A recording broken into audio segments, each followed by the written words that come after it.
I understand.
Normally, I always want to give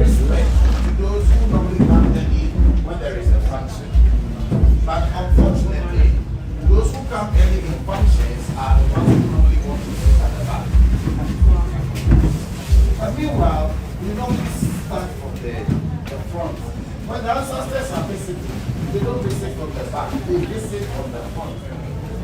And there is a Ghanaian adage that where something ought to be placed, if you don't place it there, it gets punished. I don't want you to get punished. You are the elders who have come and respected the time. I am humbly asking all of you, please come forward so that we can deceive the crowd that we are already able to. Thank you.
Anywhere anybody sits is okay. Anywhere where. I'll toddy type.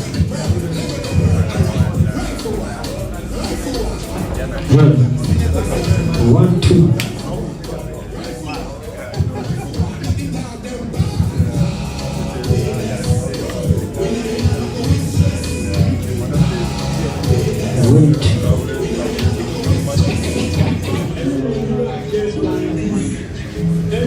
Yes, 1, 2, 1, 2. Yes.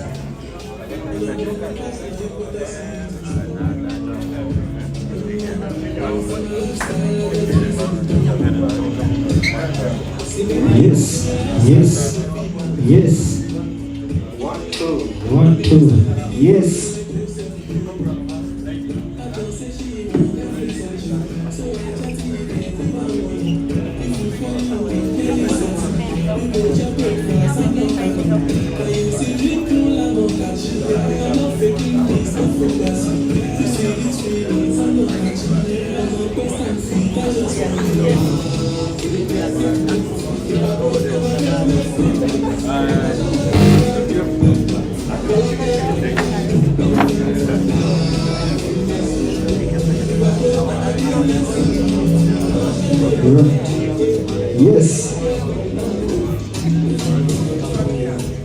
2, 1, 2, test 1, 2. Yeah. Karena itu masalah. Insolio supported dua usaha sonyewe. Uyu mwebade bushyakaranye ko banaye. Nekati iterezeza.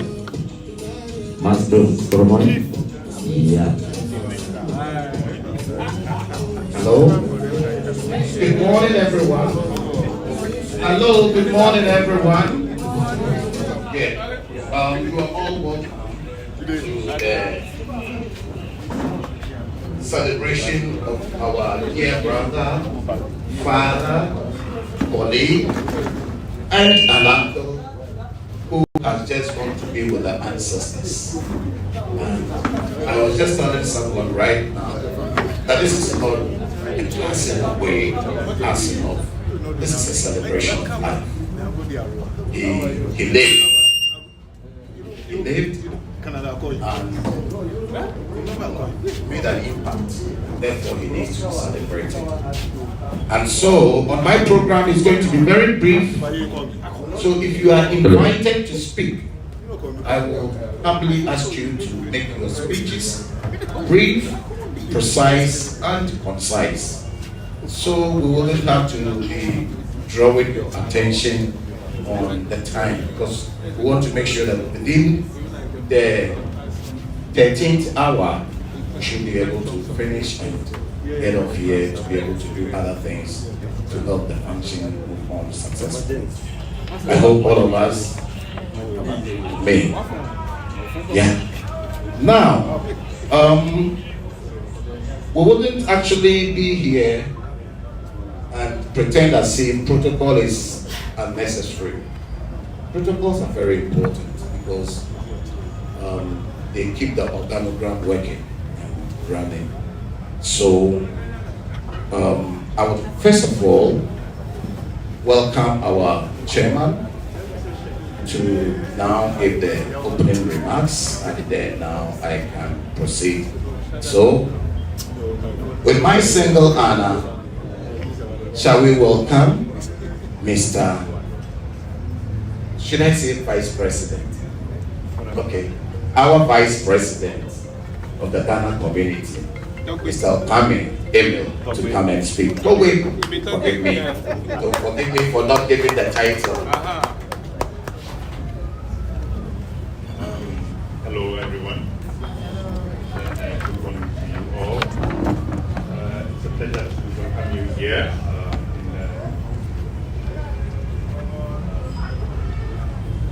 The memorial service of our brother, father, uncle, Kojo Ablode, Dr. Kojo Ablode.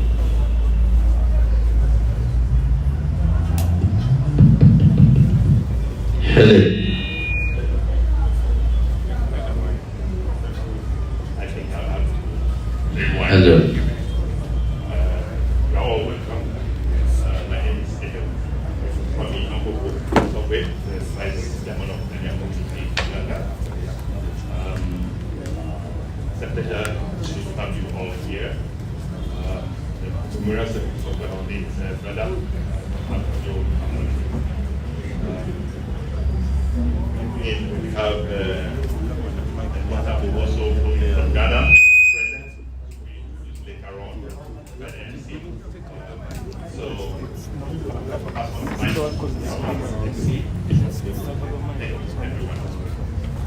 Thank you very much, Mr. Chairman. I am honored to steer this program, and so give me the opportunity now to officially introduce some few people for us to acknowledge their presence. Like I said earlier on, the wheel cannot run without leadership and without acknowledging people who need to be acknowledged. So I would humbly have to start with our hosts, the Pan-African Fraternity, and we have our own elder, Salongo Senoga Tamizani is here. And he's also the very person who is trying to burn the incense to invoke the ancestors in our presence. So, Salongo, welcome. We have Professor Johnson. Please, if he's here, Professor, please, welcome. And we have A.K. Adaba. Is he here? Welcome, sir. Then the administrative head himself, my own brother. Newton, are you also here? He's Newton. And thank you very much on behalf of the family for making sure that we have this menu for this day. We are grateful. Now, in Africa, your identity is your home. Your identity is your home. And that is why I, as an individual, I believe that we don't marry into churches and organizations. We marry into families. Yes. So, a place where there is no family, then you don't have an identity. Kojo has two families. Yes, two solid families. A family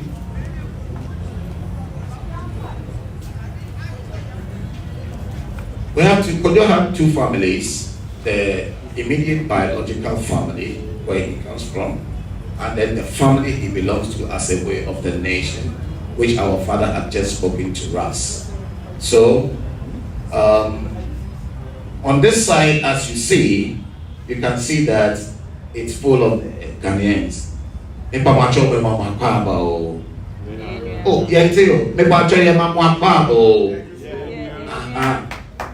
don't disgrace me before them. They think I'm lying. Then they know that you are family. So we have our brother left us with a very beautiful child. I don't want to say daughter because you asked me, what about the man? He had a child. And she's here with me. So I'll allow you to let her introduce herself. Good morning. My name is Ablode. I'm the only child of Kojo.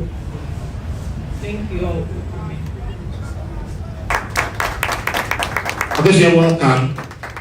Even though you are still shedding tears, but you are celebrating a life that has given you life. And I'm grateful to God that you came all the way to be with us.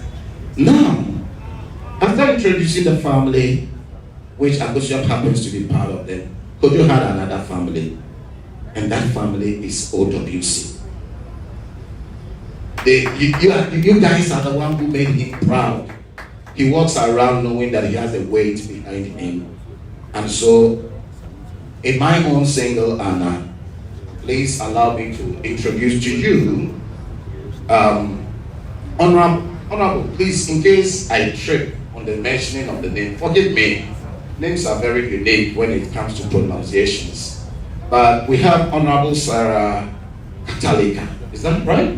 Kataike. Thank you. And she works with Operation Wealth Creation. We have Freddie David, right? Good. We have Colonel Bamaina, right? Christopher Bamaina is here. Welcome, sir. Welcome. We have Honorable Rose Birunji, right? That one I wouldn't get it wrong. Madam Rose, welcome. And then we have Ambassador himself all the way here. Yes. Is Ambassador John Muyambe, please. And your name was the last name I heard on that fateful Sunday evening before the Monday that he departed. And I am waiting for Ambassador to come and pick me so that we go. Ambassador, welcome. That one I remember clearly. Your name was the last name I heard, that you were the one coming to pick him for all you to go to Champanze. So welcome again. Now, at this point, Like we rightly know, there are a lot of people that have to speak. So, thank you, Salongo. Thank you very much. Mr. Cameraman, can that be seen? Can be seen. Oh, okay. So, this backcloth, let me give you a little story about it. This is supposed to have been developed by the traditional home here to be the modern attire. And surprisingly, just like Africans have been brainwashed to believe that anything from Europe and from outside Africa is better than what we have made. This is the backcloth that should have been the official attire of the Ugandan tradition, but it's been relegated. I pray that it's revived again, so that we can go back to our roots. Our roots are very good. Now there are people who have to speak. So on behalf of the family, Douglas, welcome. Welcome. Thank you. Yes. So you and Akusha will speak on behalf of the family. So may I humbly welcome you guys to speak.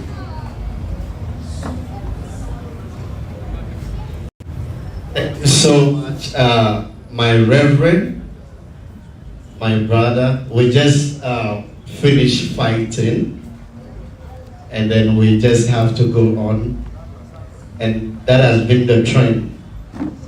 I'm actually caught by a surprise because I thought I'm a host.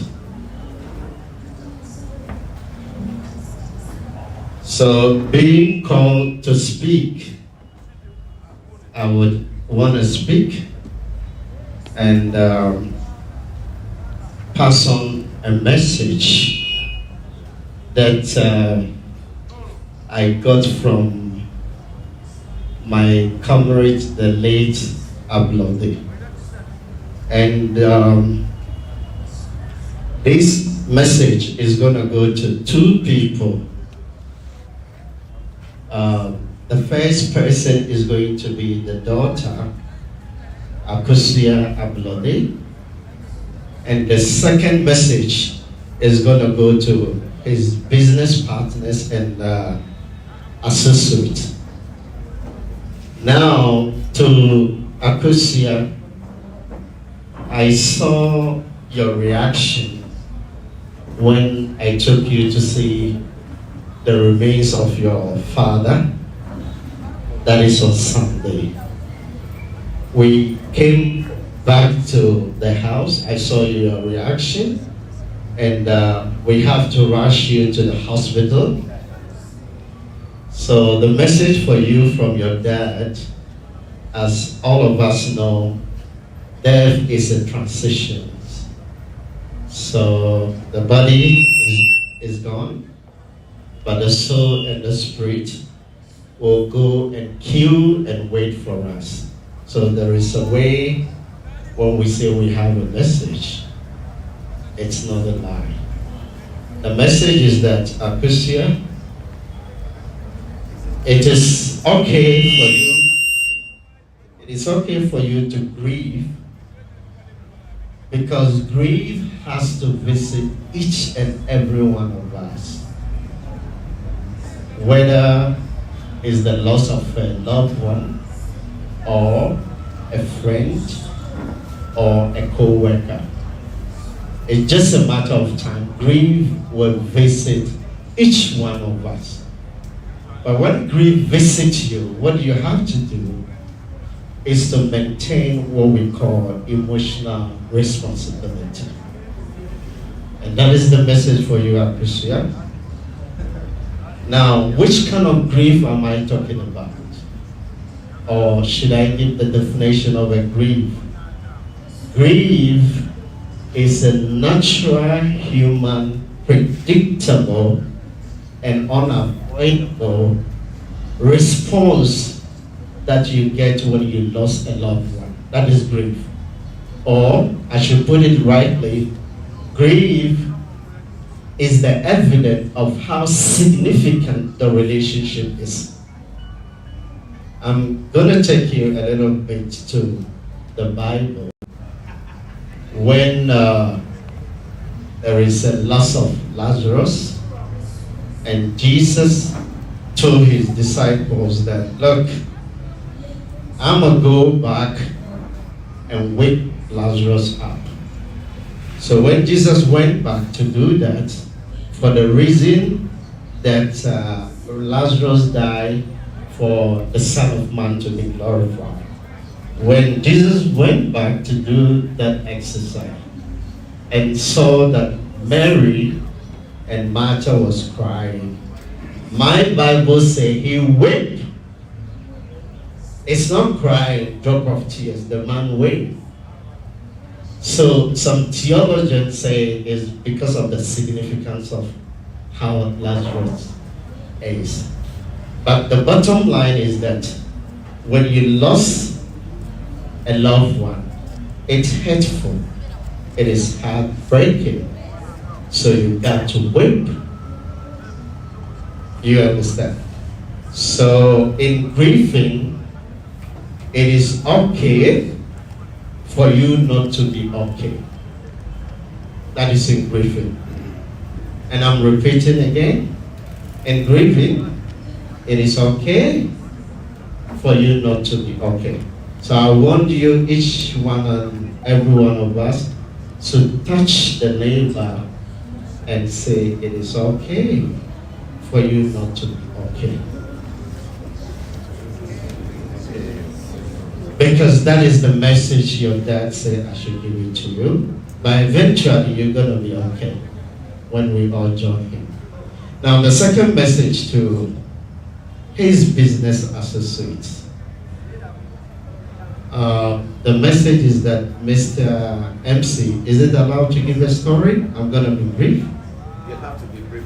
Okay. The story to the business associate is this. There is a lady who wanted a ring from the boyfriend. And instead, the boyfriend gave a teddy bear. In anger, the lady threw the teddy bear on the street. And when the boy rushed to take the teddy bear, he was knocked down by a coming vehicle and he dies. At his funeral, the girl had the teddy bear, and a speaker, a machine from the teddy bear spoke. And he said, would you marry me? And guess what came from the teddy bear? It was a ring. So to Ablode this, the moral of my story is that whatever idea Ablode left, whatever business proposal he left, to my ambassador, there is a golden ring inside that you need to approach. He gave me this message that continues legacy. So I'm going to turn back to Ablode and speak to him that my comrade, my mentor, this is not to tell you goodbye, but this is to thank you and thank you for coming into our life and give us the joy and something to hold on. Words cannot really explain how we're going to miss you. No amount of pride will move back. So on behalf of the family, I have spoken, and thank you everybody. Thank you very much. Thank you very much, Douglas. Thank you so much. Thank you so much. We're still doing an introduction. It's my strategic way of not making you bored so that I don't give you all the goodies that I have under my sleeve. We have the representative of the Ghana consulate over here, and it's in the name of Madam Mrs. Susan Odila. Have I mentioned it well? Yes. Yes. So this is the government of Ghana right here in our midst. Madam, welcome. We also have our own, very own, but Kalinga, welcome. Please get up. Please welcome. Kojo may not have given birth to a son, but this is Kojo's son in Uganda. And I'm acknowledging him because of the service he gave this man, his father. Throughout the times that we've been mourning him, I've been with him, and a lot of things he keeps quoting from the father. He calls him a father. Papa Kojo. Is that not how you call him? Papa Kojo. That's how he calls him. Kalinga, welcome. So your sister is also right here. I'm sure after everything you can get in touch and get to enjoy yourself. Honorable, I think I still can go on. Should I still go on with you? Yes, I want a collaboration. That's what I'm asking. I should go on with you. Yes. So we have Someone is coming. Someone is coming. That's what they are. Kana Obira is not. He's coming. Okay, let me skip. I wanted the host to be the last to speak to us. We request to give us 2 slots for the reasons we Family. Okay, my boss have just signaled me, so it's done. Then if it is 2 slots, then let me do with OWC first. One first. But before I come to OWC, we have the cassava project here. Mr. George, are you here? Please let us see if you are here. The cassava project here. Please, you need to make sure that as you speak, you encourage us to do more Mogo projects. Because Mogo is supposed to replace the wheat we've been importing from Europe all this time. So please look at that one and help us. And also, we also have the Peer Nation. The Peer Nation represented by Mr. Edward Nkunji, right? Thank you, sir. He's here. Oh, please get up. And so, allow me to let Madam Honorable Sarah Kataike to speak as the first lot of the OWC. Yes. You requested for 2 slots. Honorable is supposed to speak, Colonel is supposed to speak, but he's not arriving. So let me give the first slot to you. Shall we welcome Honorable Sarah Kataike as one of the representatives of OWC.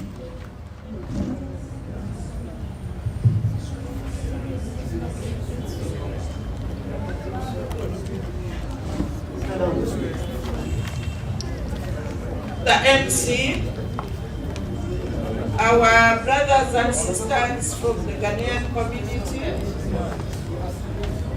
the Pan-African family of fraternity, the first family of our brother, Dr. Ablode, my own colleagues from OWC. I'm sure our chief guest will take responsibility to introduce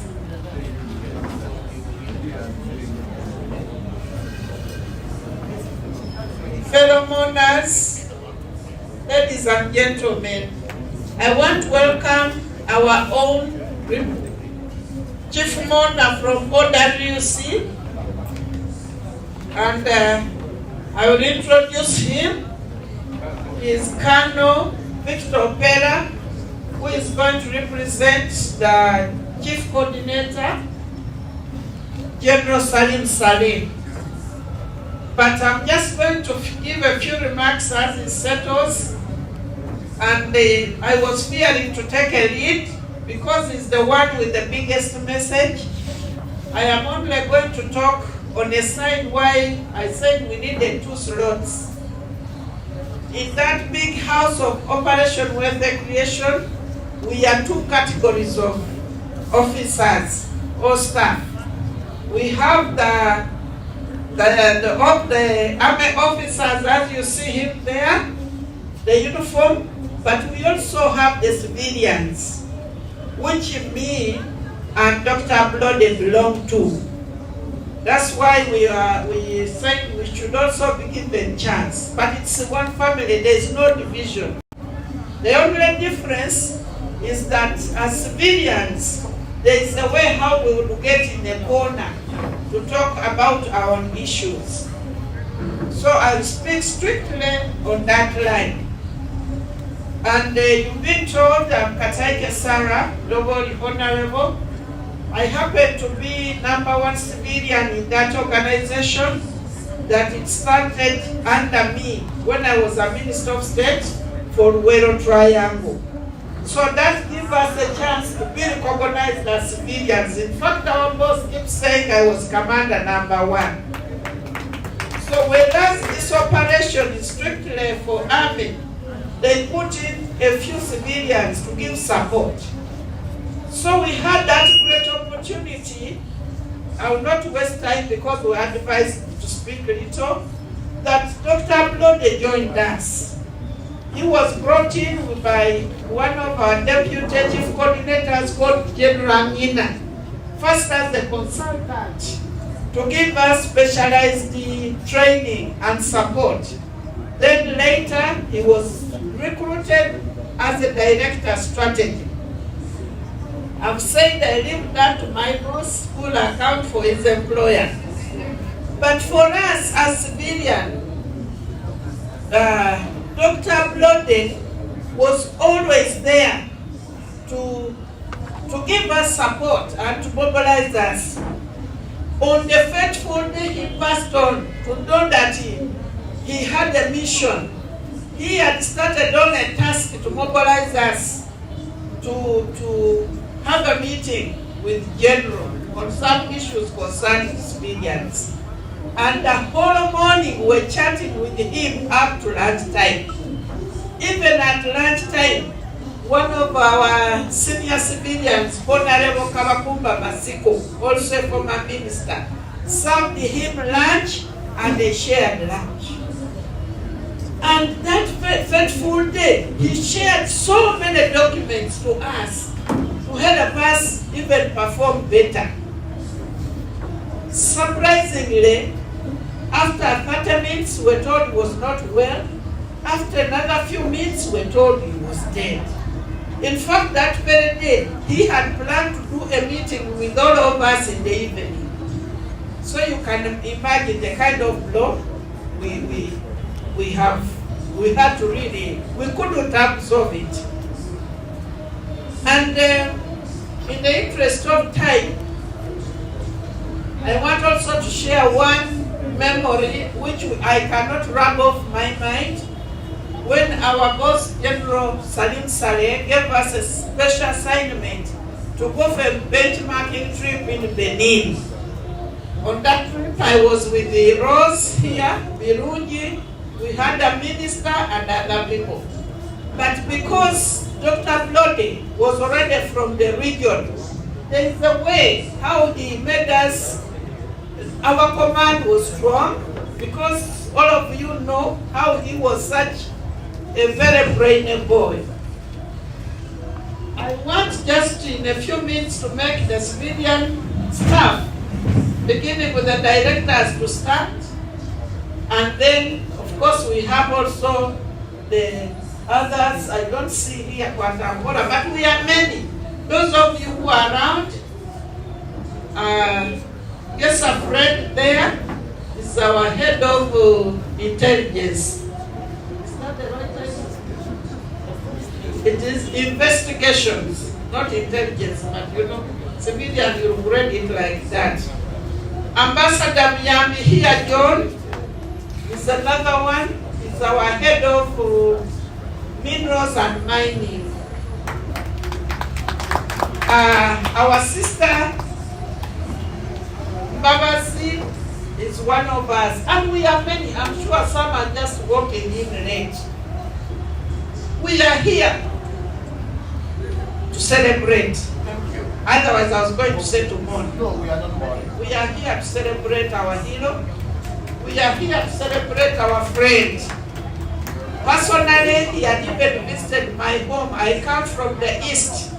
He had ever visited my home. And I told him, you are a member of my family. So I'm sure those who are friendly will tell you that he had an auntie called Honorable Sarah. He was so close to us. He's so dear. Many generals, because even this program we got it late, many we had absorbed him into our families. I told him, whenever you are in Mbale, my family knows you, walk in and you'll have a space to stay.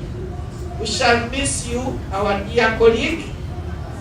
And we know, even God knows how determined you were, how hardworking you are, how social you are. We shall miss you. But we are sure that the day will come when we shall find you where you've gone ahead of us. May the Almighty give you a good rest, our dear friend and brother. Thank you. We shall have our wreath, and at that time we shall lay. Thank you for giving me the chance to say something. Thank you, very honorable Sarah. Please, sorry, please. Thank you. I didn't address the daughter. I'll say what you have. Thank you very much, honorable. And thank you.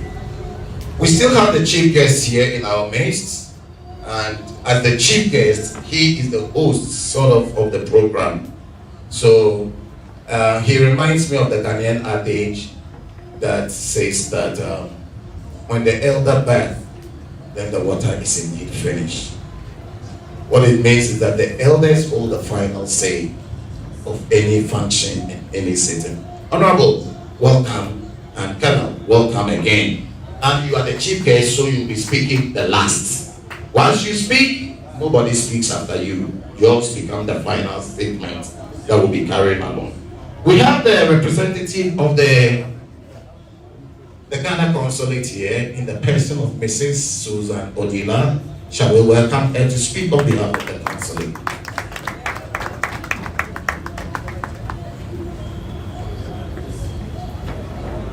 But this is your microphone. I don't know how it's going to be making.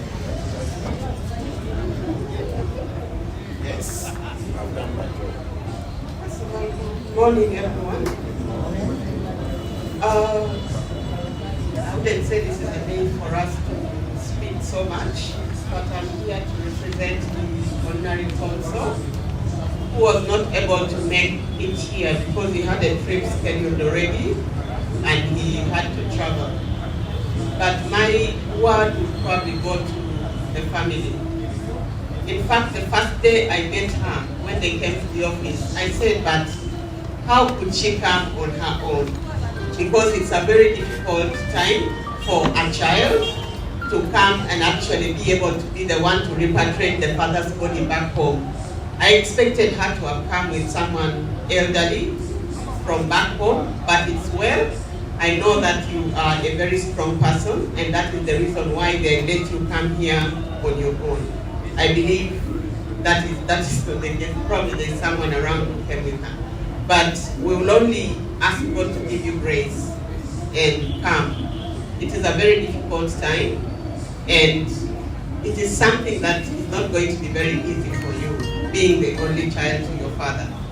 But we will ask God to give you grace and strength and lead the way back as you're going back home, that let your flight be as smooth as possible, and that let God go with you. And back to the community, I know Mr. Ablode has been someone very energetic, someone very interesting. I met him only once, but I could see the energy, I could see the kind of person he was, and you know, it was good to meet him. But I asked the community to as well embrace God's will, because at all times it's God who plans whatever it is that we do in this life. May God bless all of you. Thank you. Thank you very much. Thank you very much, Madam Representative of the Consular. Thank you once more again.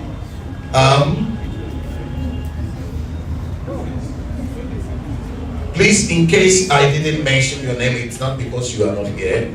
It's because I have a long list with a short time.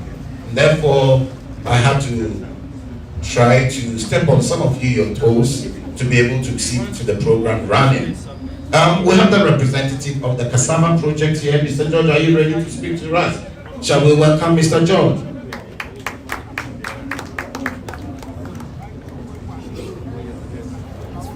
Touch your chest. Thank you very much, Bwana MC. My brother Ablode, I want to wish you a very good rest. I know, as far as I'm concerned, you're not dead, you have rested. And you sow a seed in this country that's going to multiply a million times every year. I have known Ablode for maybe 2 years now. And when I knew him, I discovered that he's a very resourceful person. I am in projects. I have worked with many doctors, but when I met Ablode, he was a different breed. His brain works like a computer. So I embarked on a journey with Dr. Ablode. Pera was part of it, to develop the cassava value chain in Uganda. And we have traveled with Dr. Ablode in so many corners of this country. We even went to our home. He enjoyed our local food. I come from Busia. And when he was chatting with my mother, he told us the meaning of his name, Kojo. And he said Kojo means somebody who is born on Monday. I was born on Monday, and my other name is Barasa. The person born on Monday in our place is called Barasa. So from that day, I started calling him Dr. Barasa. And he became friends with my mother. Every time he asked me, how is the old woman? When are we going back to the old woman? But we have moved this journey with Dr. Ablode. I am a very inquisitive person. I always want to learn. And I can assure you, there are very few universities that can give you what Ablode has given me in a very short period of time. We did a feasibility study on the cassava value chain in Uganda with him. And we came up with a document, 390 pages document. And that document is in the hands of government right now. What pains me most, that resourceful man, I don't think has been utilized well as a country. He has been underutilized. And I can assure you, the things that he used to tell me, so many things that he used to tell me, there is one that stands out. And this one goes to government. We say Uganda, we are an agro-based economy. Agriculture is the backbone of our economy. And he used to tell me, how can you have agriculture as a backbone of your economy when the backbone is not even organized? You are still using, 95% of farmers are still using a hand hoe. And a hand hoe which is not even made in Uganda, but which is imported from China. how can you say you have an economy which is going to grow founded on agriculture and which agriculture is not yet organized? And he fought very hard to see that the mineral sector and the agriculture sector are organized, they become productive, there is value addition in the country, and the government, the economy starts realizing real value from its agriculture. And his signature project, as far as I'm concerned, his signature project was the cassava value chain project, which I am one of the directors. Dr. Ablode was our official consultant. It's very, very unfortunate that he has passed on before this project is implemented. At the end of this month, Dr. Ablode was going to defend the feasibility study. At the end of this month, I was speaking with the ministry officials, telling them the doctor who was supposed to defend the feasibility study at the end of this month has passed on. What do we do? I have spoken to some doctors and professors to see if they can come in and defend this feasibility study. And when you tell them that it's a 390-page study, they say that I need a lot of time to be able to defend that. So that is the person this gentleman has been. As far as I'm concerned, this project, if it comes to be, it will be the DNA of Dr. Ablode. He has put his everything in this project. He has nurtured us, he has challenged us, he has pushed us to perform, to perfect, to make sure that the project is, actually the project is now registered on the government website. It's now it's a government project already. And I'll have a discussion with the daughter as far as that is concerned, because Ablode did his job. And if there is any resources, he deserves to be paid. Even in his posthumous, he deserves to be paid.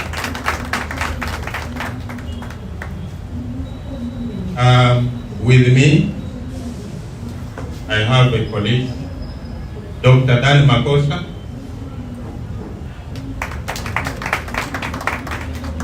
He's one of the directors of our customer project. We have Dr. Maende, who is not here, who's also part of the project, and Mr. Patrick Musinguzi.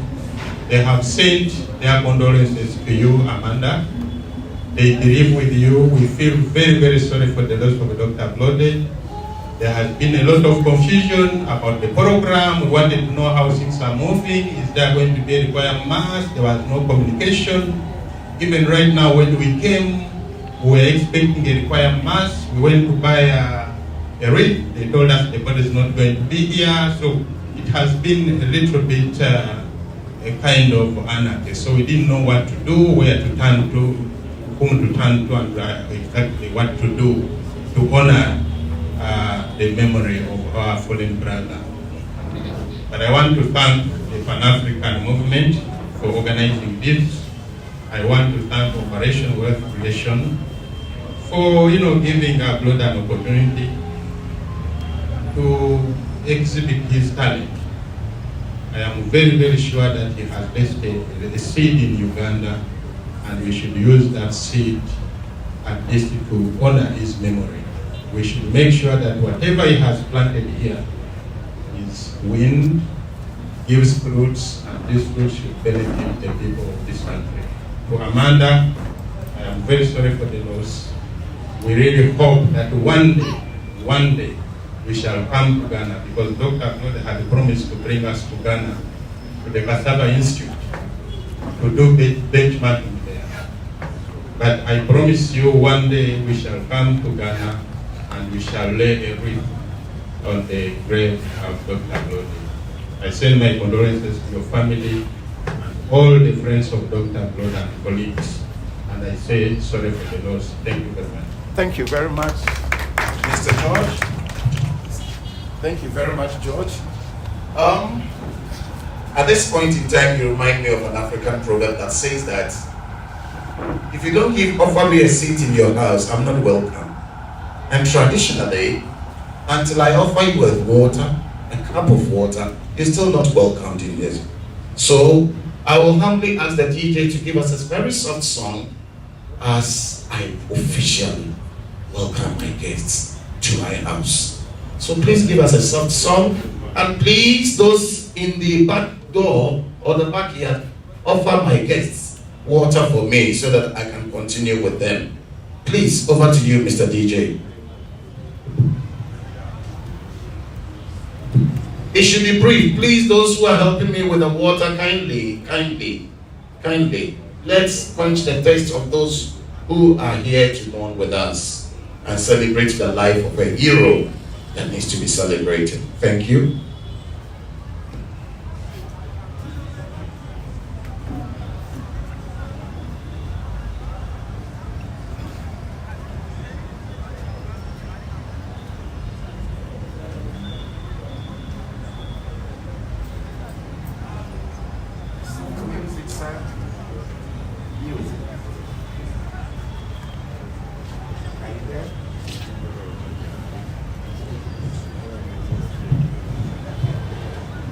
So, I need my music to be flowing.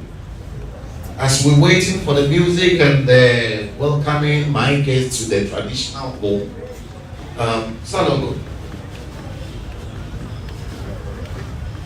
Olikayu. That one, don't you? That is how far I can speak, so don't worry. But being the spiritual head of the Pan-African group, I would like you to say a word.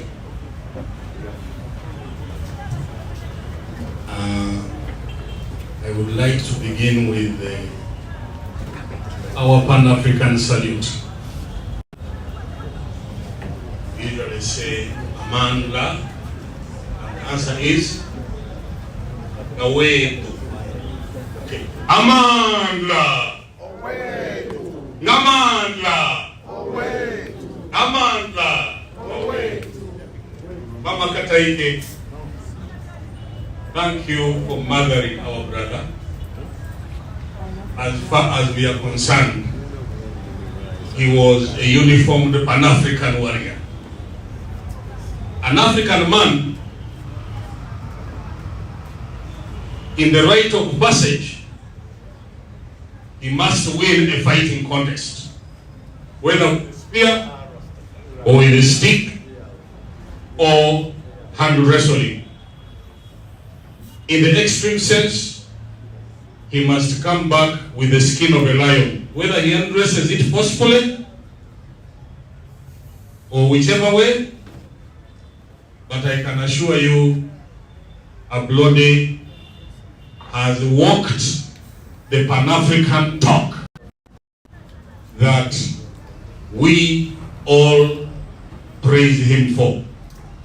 My name is Senoga Tamzade, the Grand Mentor of the Ubuntu Nation Initiative, which is a Pan-African group bringing together African royals, chiefs, elders, and professionals to speak the same language.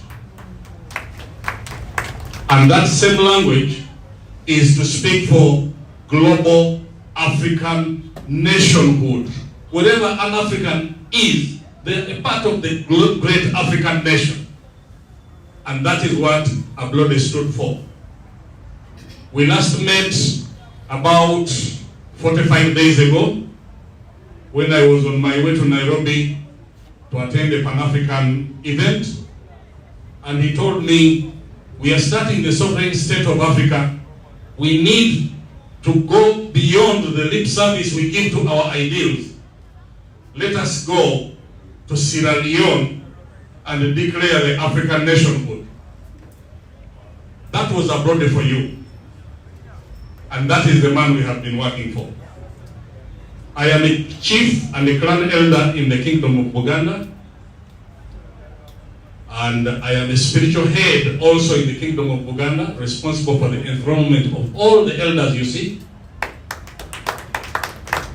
And also I play in back clothing the king when he is becoming a king. So as Africans, there is a way we send off our people. And the way we send them off is one of the unifiers of all faiths. Every faith will go for the Kabani. The Catholic Church will go for it.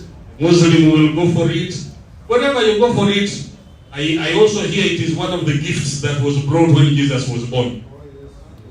So, those of you who have been uncomfortable with the smoke of the incense, I can assure you, this is how we make sure that those who we don't see that are supposed to send off Ablode, that is the vehicle they must drive to come and be a part of this. That is how we also make sure that the spirit of Ablode finds its spiritual family to go and rest in peace, instead of saying Ablode, son of Nana Ablode, grandson of Odem II, great-grandson of Edem the First, and a great warrior of the African nation. I am here to share with you a moment to send him off the African way with the incense. Let me just give you a crash course in how to use it. You get it. Say your prayer according to your own spiritual doctrine, and then keep the smoke which will travel and reach to where these prayers are answered. Don't just pray for Ablode. Pray for Pan-Africanism. Pray for the work he has left undone. Pray for his family. Pray for our African nation. And pray for the Republic of Uganda, which are the trenches in which Ablode last served the African nation. I don't know what time it will be, but we are going to quietly pass around this incense. You hold it. When you get a chance to put it there, you will put it there. Even those that have the wreaths, you can put your wreath, put your incense with your prayer. That is the African way of doing it. I am going to do it by making a small invocation. I will try to get back to English, but we usually say, Agulumiziwenga, may the Most High be exalted. Atendelezewenga, may the Most High be praised. Amawanga gonna, all nations of the world, gamusinzenga, to worship him.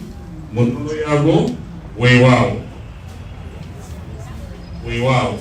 Ablode, we send you off and we welcome you back, because you came back in the footsteps of your ancestors.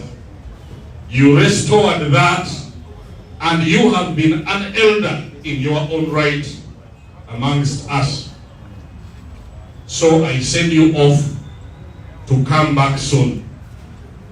Agulumiziwenga, atendezewenga, amawanga gondaga msinzenga, munono zago, akabani kanutuka teleleko Ablode, Kojo, mutabani wa Nana Ablode, muzukuru wa Edem owokubiri, muzukuru wa Edem asoka. That is my DNA. This is why I do the speaking. My ancestral DNA goes with my prayer. Thank you very much. Thank you very much, Elder. Thank you very much. But please don't sit down. I thought Ablode should have been given a Uganda name. If not, then the Uganda kingdom has not accepted Ablode yet. Please, in the typical Soviet home, it's called Eden. Eden, Ablode. Eden. So you give us the book, that one. Is Ablode Omuronde, the chosen. That is his name. So now you have the chosen in our midst. He's not yet there. He's just going to inform the ancestors of what needs to be done in the land of the living. Thank you very much, sir. Oh, thank you very much. Thank you so much. Omuronde Ablode. Eden Omolonde Ablode.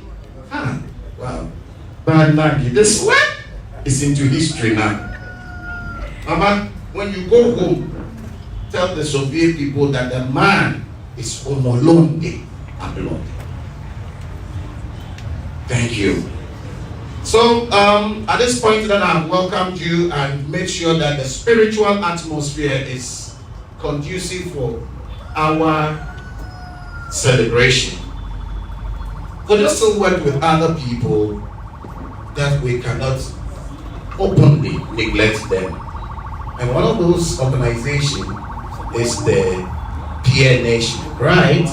And we have their representative here, and we will humbly welcome him to speak with us. Please, you are welcome.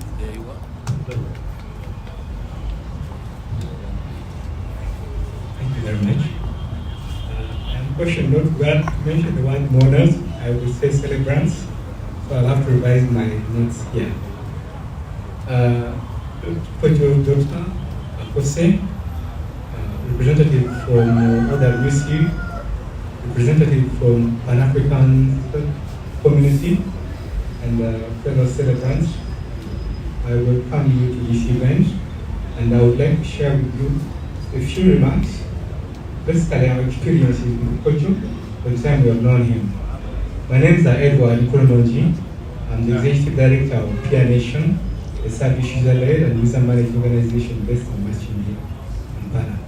I'm also a Rotarian, and I'm a head of laity for our Christian community in Machindi, and I'm also a knight of the St. Matthew Muloba in the Catholic Church.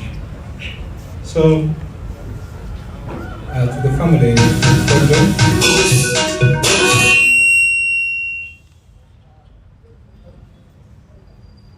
dear celebrants, Kojo send-off, we would like to share with you a few experiences we have had with Kojo for the time we have been with us. We have known Kojo for over 15 years, since 2010 when he joined us. I would like to recognize Bombo Rutahigwa. He's the gentleman that introduced Kojo to us in our organization. We are running. Joseph Atponda here, the president of Heart Sound Uganda, and Ajay Kudaya. So Bombo introduced Kojo to us, and he was very welcome and very resourceful to us. Kojo was very passionate with the cause of improving lives of vulnerable people and the less privileged. Kojo picked us from nothing and organized us into a national NGO that went on to win several grants to implement projects within the country. Kojo was our management consultant and a grant writer, a role he played very well, and we shall miss him dearly.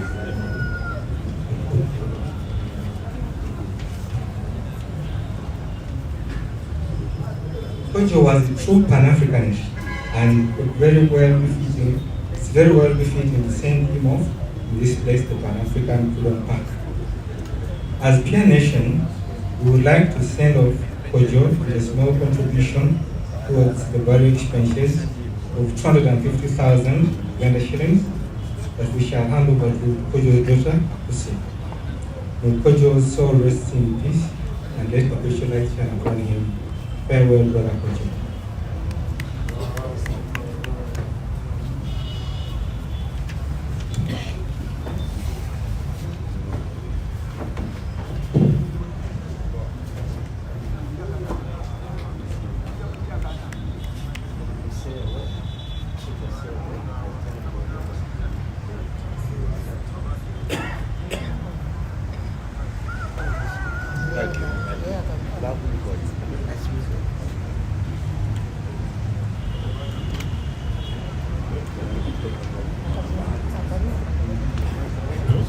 Thank you very much, Peer Nation.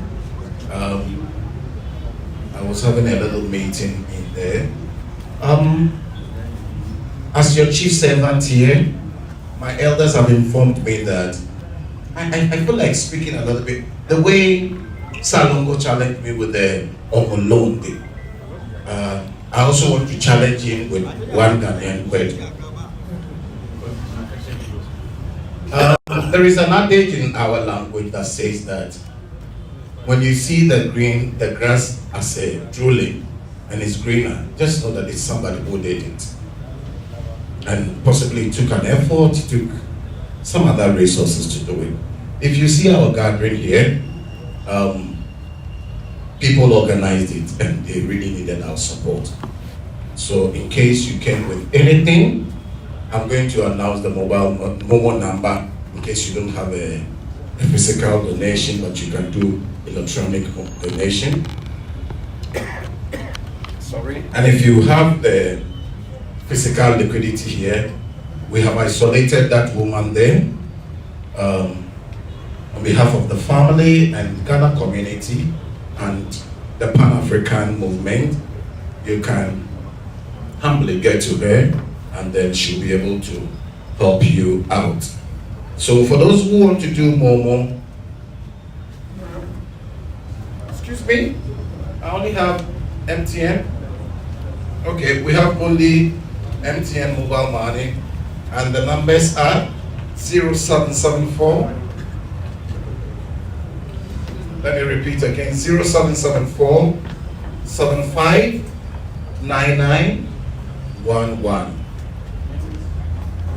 In the names of Michael Nimo, Nimoh, Michael Nimo, and it will go to the right and appropriate quarters, and it will be well accounted for to be able to give our Omolondi a farewell, because he has to buy water when he gets to the river of life in the ancestral world, so he can be able to pay his passage through.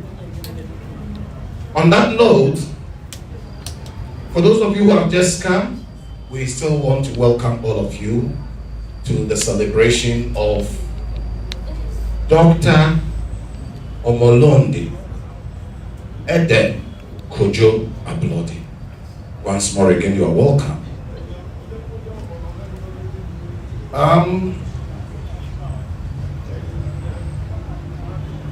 I have just been given a name to speak on behalf of the Pan-African movement. So I should skip the person, okay?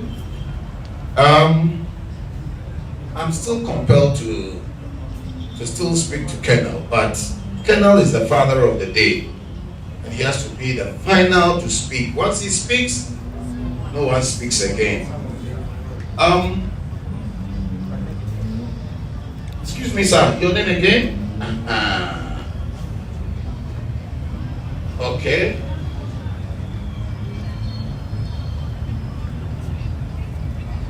Okay, Jonathan, are you here? We have Mr. Jonathan Osegu, right? Have I mentioned it right? Okay. Please, I will give you the opportunity as a business associate and a friend to say a word.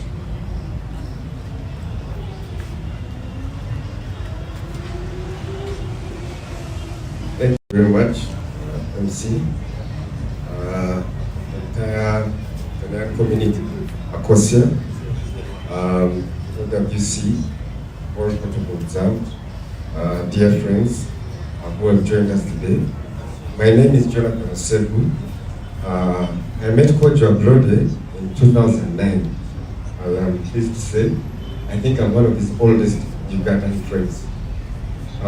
When he just come to Uganda, I was chanced that we lived next to each other. We were neighbors. I've known him since then. We've done a lot of work together.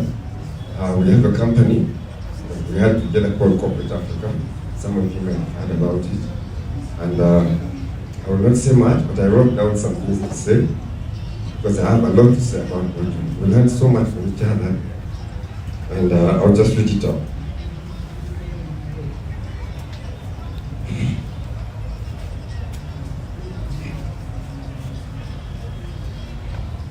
I'll read my tribute to Kojo, because to him, he was a brother to me. On Monday, 8 September 2025 in Weimar, we lost not just a friend, but a brother, a mentor, a true son of Africa, Kojo Ablode. I first met Kojo in 2009, and from that moment, our paths intertwined. in ways that would have an indelible mark on my life. Together, we embarked on several projects, and in each one, Kojo's brilliance, humanity, and unwavering commitment to humanity shone through. He was a Pan-African in the truest sense, a philanthropist, a gentleman of rare dignity, and a man wisdom seemed borrowed from a time far ahead of ours. Kojo's impact was profound. He inspired leaders with his foresight, trained professionals who were much older than himself, and walked amongst communities to teach them practical ways of breaking the chains of poverty. His teachings were not mere theories. They were lifelines, empowering many to see a better tomorrow. He lived not for himself, but for others, and in so doing, he transformed countless lives. Beyond his public work, Kojo was a genuine friend. He knew my children and loved them as his own. His presence in my family's life was a blessing that words can hardly capture. For me, he was more than a companion. He was my brother. He would often say, the sky is our springboard. And today, I reflect on his passing. I see him soaring above the skies, just as he envisioned. We shared a bond that was both unique and profound. In his own words, he was the game master, and I was master of the game. Together we laughed, dreamed, and worked to make the world a better place. His spirit of playfulness, coupled with his extraordinary wisdom, made him unforgettable.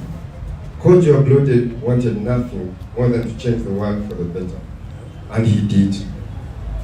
Though his physical presence is gone, his legacy of love, wisdom, and service will endure in the lives he touched, in the communities he uplifted, and the hearts of all who knew him.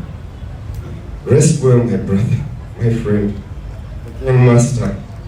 Your journey here may be complete, but your spirit continues to soar, guiding us towards the better world you dreamed of. Thank you very much. Thank you very much, my brother. Thank you so much. Please, I said earlier that we are not grieving, we are not mourning. Please, I'm not here to inhibit anyone to do anything. If you feel like there's what we call in psychology, separation anxiety. If you feel that anxiousness of that separation and it has to be expressed in tears, feel free. If it has to be expressed in laughter, any way, anyhow that you can express, such that you can be able to give him a very befitting father of the day, speaks for us, and we are done for the day. So, Prof, hold your gun and stay put for me against your back. Thank you. Kojo stayed with people in the house, and some of them would like to speak. And so, with the sole honor as the MC of the day, let me now welcome Mr. Moses to speak on behalf of the colleagues and tenants at the house.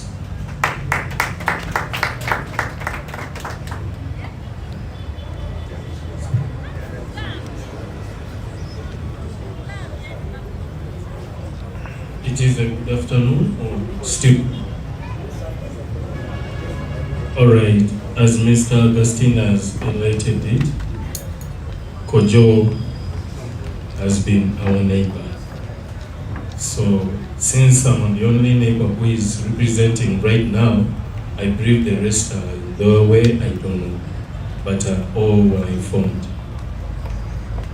So Kojo has been a very good inspiration neighbor, protective man, a person whom we always reach out for advices in terms of businesses, in terms of environment, and the community at large. I met Kojo 6 years back, and really, Kojo has been so helpful to me in terms of my businesses. We could share ideas, we could share a lot. He has been a friend to young children.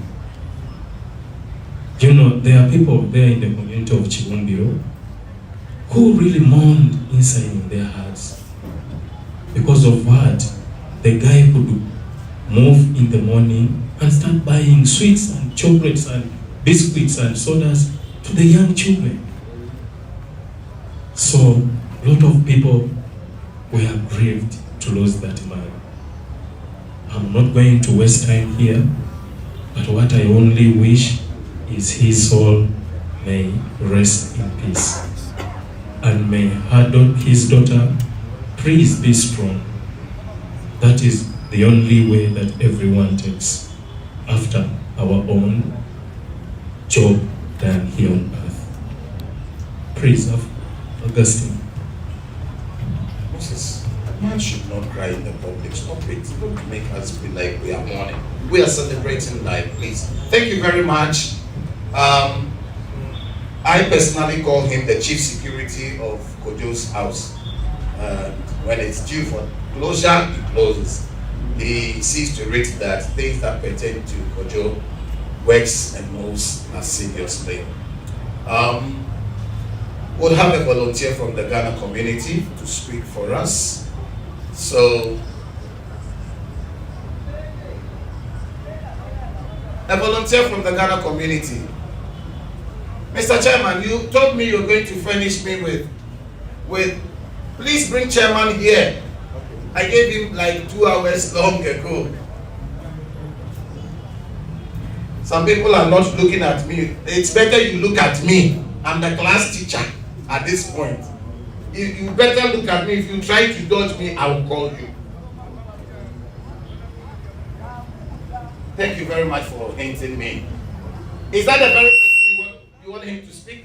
Kwame? Kwame! Please, your name has been mentioned here. So, let's give you, or you want to go, we want you to go to the Dappers. Yes. I should pass it on to the Dappers. Okay, Mr. Dapper, come and help him to speak to us on behalf of the Ghana community. Let's welcome them. The representatives of the Ghana community. Please come, please. Mr. Dapper, please join him and let's...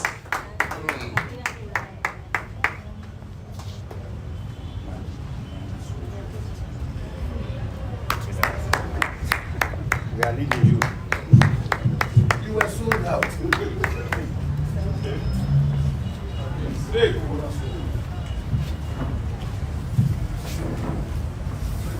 Please, the leadership of Ghana community, you can still stand with them and then he speaks on our behalf. I think here will be fine so that those here can still see us.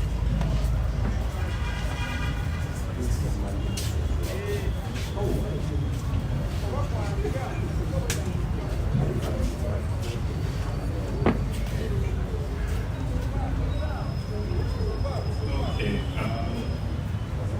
my name is Desmond Tete. I'm just going to introduce everybody first. We have David Ele Dakwa, Abdul Wahab Kama, Emil Kwame Ambofo, Christina Dakwa, Yusuf Mandela Amugi, Reverend Augustine Kojo here.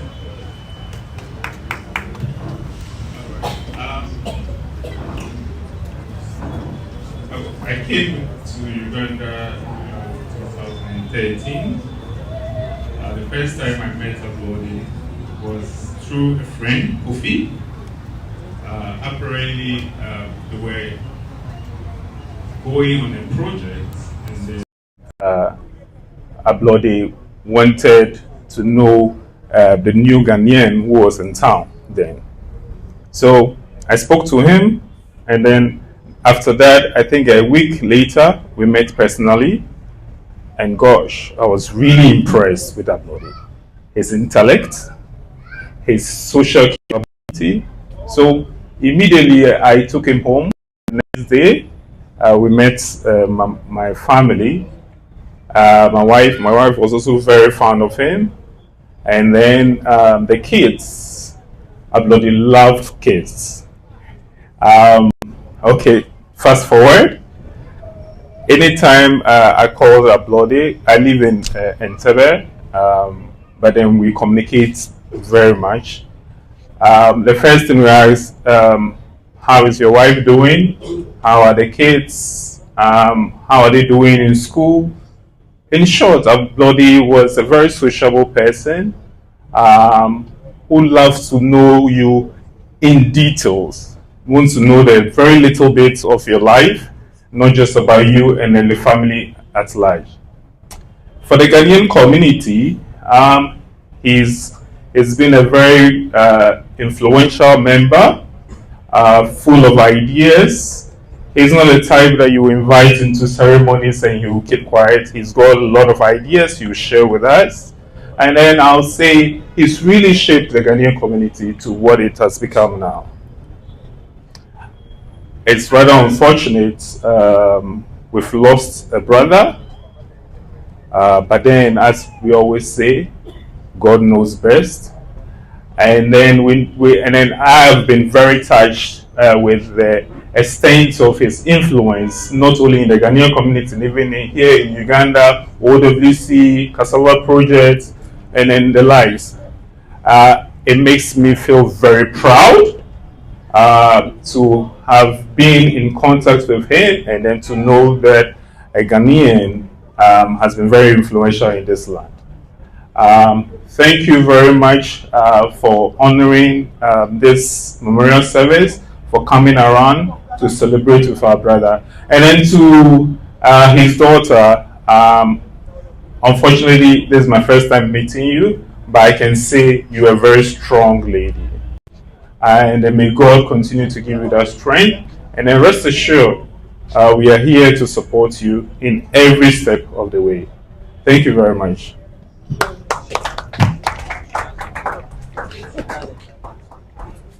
Thank you very much, our brother. Please let me have my second microphone. Thank you. Yes. Any donation done is going to be duly acknowledged, so please don't be worried. Your money is in safe hands and is going to be accounted for every penny here. Master, let me give you the next, because like I said earlier, you was the last.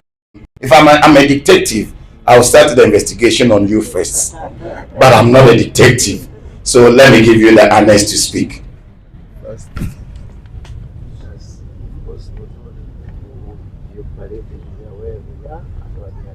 Okay. So you speak, then I'll do that for you.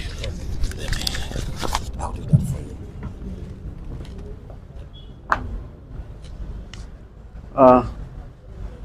Good afternoon to you all. Thank you, Master of Ceremony, our chief guest, our directors, the doctor, dear mourners. It's a day we are gathered here to remember who was doctor and what we know about him. For me, I joined Operation Wealth Creation when he was already there, and when I joined, I didn't know most of them. I had to take time and identify, know who is who and how he does business or how he does office work, so that I could get people to work with.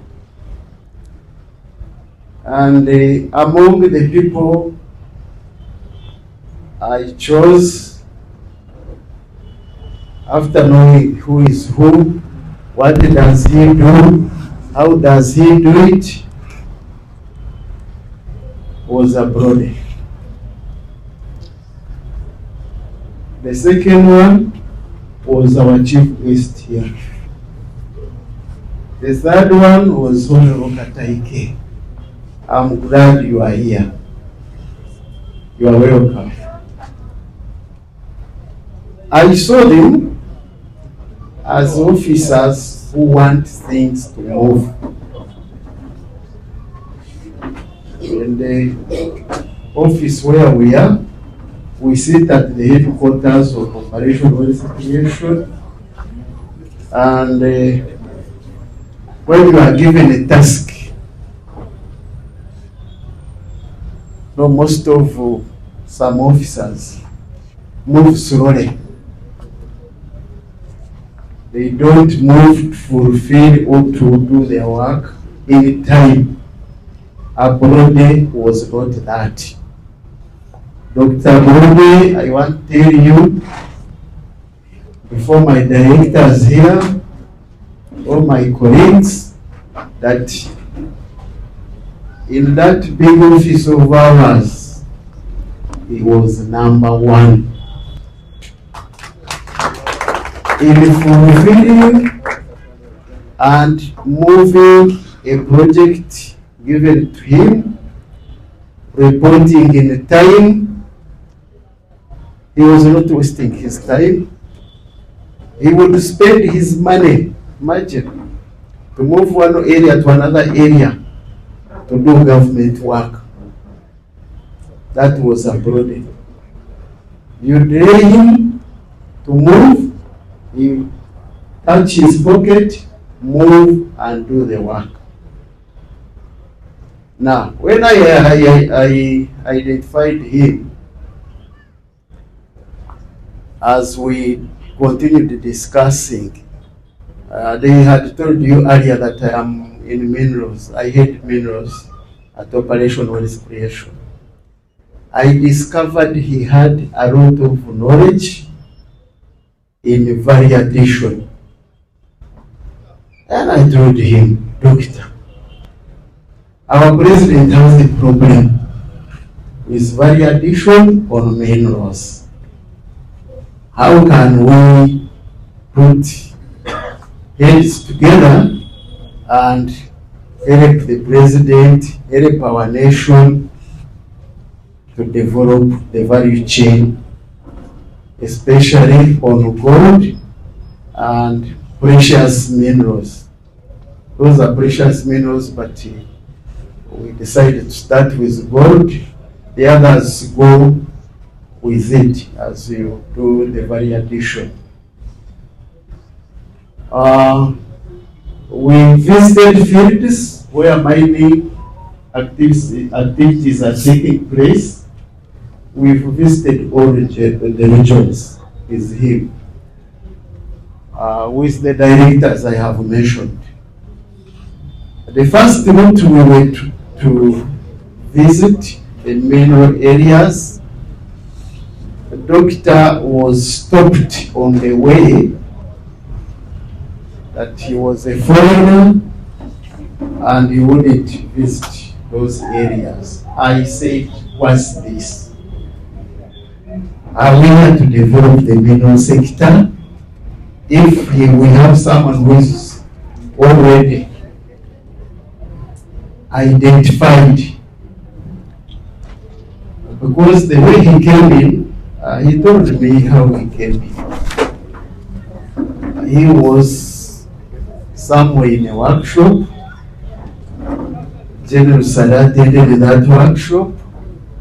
He made his presentation. General Sada looked at him. After the presentation, he looked for him. Called him, they discussed, says, I want you to come and help me. Ablode accepted, and when he accepted, he was appointed and handed over to General Ngina, because he was the deputy CC, to get him an office where he would work from. And from the experience I have, when the General Sare picks on you, you have seen that you are a material. You will help the nation. He really needs you. He will say he needs you, and he will say he needs you. I tell you, when he called me to discuss how I can help him in the mineral sector, I said, General, I have a lot of work. I will not manage. I have my own work. I have my business. As I come in to do the work you are telling me to do, you will again tell me, all the others will tell me that you, man, you are a miner. I'm a businessman, I'm a farmer, and I do mining. Said these other people will say, you are a miner, now you are our manager, then you are working with the government. There will be people saying that there is a conflict of interest. Because I hold licenses. Then there are those who hold licenses. Then I am required to report about you, the way you do the mining, the way you do exploration. Are you following the law? People will start saying, that one wants to take our license. He's reporting that we are not working, we are not fulfilling, because our license is revoked, and he takes them. I said, if you allow me to continue mining, because I won't leave mining, then I serve you. I do both. I serve you and I continue mining. He said, John, there is no one else I work with apart from you. You do your mining. I have no problem. Let those who will talk, but do your work. So the first route, I traveled with the other directors, leaving Ablode behind. The second round, I made it a point. I said, let me take him. If they are to tell me, pack your bags and go home, I packed my bags. First of all, I didn't come for a job. So I went with him, we moved around and came back. We saw what was in the field, we saw what was lacking. Kamro will be my witness. Wherever we went, on each working point or in the field where artisan miners are working, he would advise, he would tell us how we can improve on the methods they were using. So he has educated so many outside. He has educated me on what I didn't know. He was not in mining, I'm in mining, but he educated me. Out of that, we decided to start a value addition business, me and him. And he was always mentioning his book. Daughter, I knew you before I saw you. I've seen you today for the first time. But your father loved you. Be proud of that. I love you and I will love you because of your dad. We were registering a company to do the value chain. and he was mentioning you to be part of us.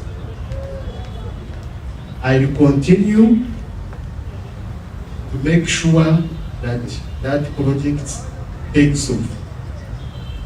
And I kindly request you to join us and have your particulars.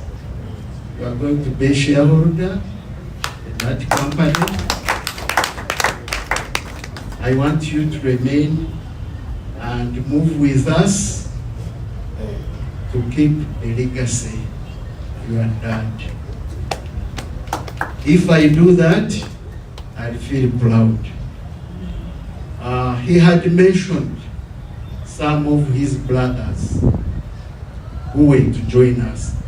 They had ever done that work we are going to do. The jewelry cutting, polishing, to the end. She knows them. She has doctor has written the feasibility study for that project and it's completed. She was helping him to do it. She knows it. She knows where it is. We're supposed to print it before we went to Chankwanzi, but we said let's print it when we come back. So we've not done it. So it's a good plan for it, but I hope the study is there. It's done, completed. So soon we shall have it printed and it will go to where it was supposed to go. Now on the day we went to Champans, he has been a friend, he has come home several times. We've discussed to reach the feasibility, the completion of the feasibility study. We were always together, discussing and writing. The other study he did was the cassava. I am glad to meet you, sir. I heard of that project. You were going to starch.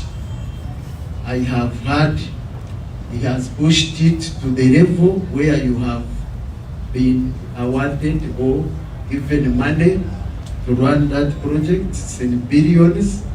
It's somewhere. And all you need is to push it to come to your account. That is what is remaining. For me, dear daughter, the project we are doing, I have already spoken to the State House. First is to involve skilling of our youth, and State House has promised they will assist us as we move on that project. So it's a project that we are not going to let just put it aside and we forget doctors' efforts in that project. On the day we went to Chankwas, I tried to pick him, by the way. We were supposed to go by midday. But I had to check myself before I go to Chankwas. And I had taken samples, results were not yet out. So I delayed a bit to have the samples. The results come out and the doctor gives me some drugs to go with, which made me pay. It happened, but I got the drugs. Now, when I picked him, we moved. It was towards the end. We reached Chankwanzi at around midnight. Everyone was given a room. He slept in a room next to mine. We found they had arranged, but I don't know how it happened. That it was in the same block, a room next to mine. Okay? In the morning, I greeted him. He was okay. We moved together to go for breakfast. he had breakfast, he was okay. We now went to eat. After the presentation, we went for break tea. He was seated third to me, third. We went for breakfast. After that, we went for lunch. During the lunch time, I stayed on another table, he was on another table. But going back, I didn't see him. We sat, I didn't see him. I said, what's wrong? Doctor, is someone who wouldn't delay on anything. I said, what has happened? In a short time, they announced one of us is unwell, and they are attending to him. The doctors are attending to him. After maybe an hour or 2 hours, this was around, like a 30 minutes. Yes. They announced, doctor is dead. What's this? I had no word to say. I just kept quiet. I thought maybe he was dead, or he was somewhere in a coma. He would come back. Because they said he collapsed, he can't speak, he can't. So I thought maybe they are saying he's dead because they have not yet known. They said, the man has gone. After our session, everyone knew that Ablode had gone. I also picked his diary and the notebook from the table where he was seated. I moved with it. I still have it. I hand it to you. Now, I don't want to take much of your time. I know that the daughter, as I have said, doesn't live in Uganda. I am told she doesn't live also in Ghana. We shall know, or I will know where she lives. I want to beg you. I told you, you will be one of my family members. I want to beg you to accept.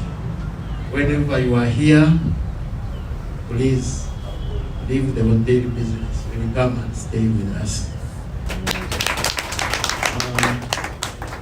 And while you are here,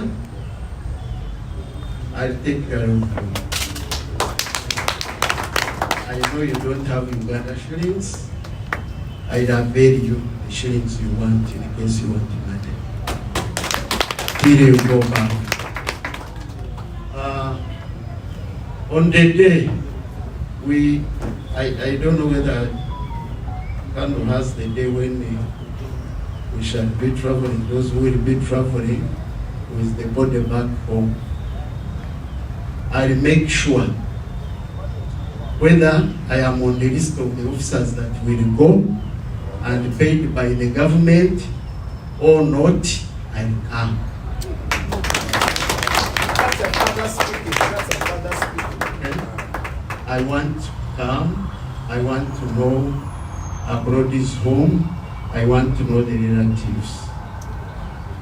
So with that, I pray that God gives Ablode the best rest area where he is wanted, or where he is now. He is no longer with us. So let him rest in peace. Thank you. Thank you very much, Ambassador. Thank you so much. And God bless you for being the father, not just the father by word, but by action. Akosia, you are not like me. Now you are not like me. If you need shillings, just tell me. I will eat Ambassador. We will wire. Ambassador, we will wire. Is that not true? C'est bon. I said it. Okay. Akwesi Kojo, please. We acknowledge your receipt of your Momo. Michael Ose, Kofi, we acknowledge your receipt of the Momo. Moses Mugisha, please. If you are here, we acknowledge receipt of your momo. Brenda, we acknowledge receipt of your momo. Sarah, oh, Honorable, we acknowledge receipt of your momo. Mr. Frederick, we acknowledge receipt of your momo. And Mr. Desmond Tete, we acknowledge receipt of your momo. Thank you very much. Please keep the donation flowing, because this grass that is drilling is actually dressed by someone, and the farmer needs to be happy that he's drilling our grass. In case you are here and you have not signed the condolence book, please, this is the only way we'll know that you were here, and we can acknowledge your presence and your presence. Thank you very much. We have Apostle Okobano here from the Church of Pentecost. Yes. And Salongo just prompted me that the incense that he gave you is not, we don't have a specific time for it. After doing all that you have to do, you can randomly walk to the fire and drop them in. So if you're still holding on to the incense, when the smoke goes down, please don't hesitate to drop yours and let the wishes leave our home. At this point, I have my brother here, A.K. Adaba. Please, kindly, let's have you speak to us. Thank you very much.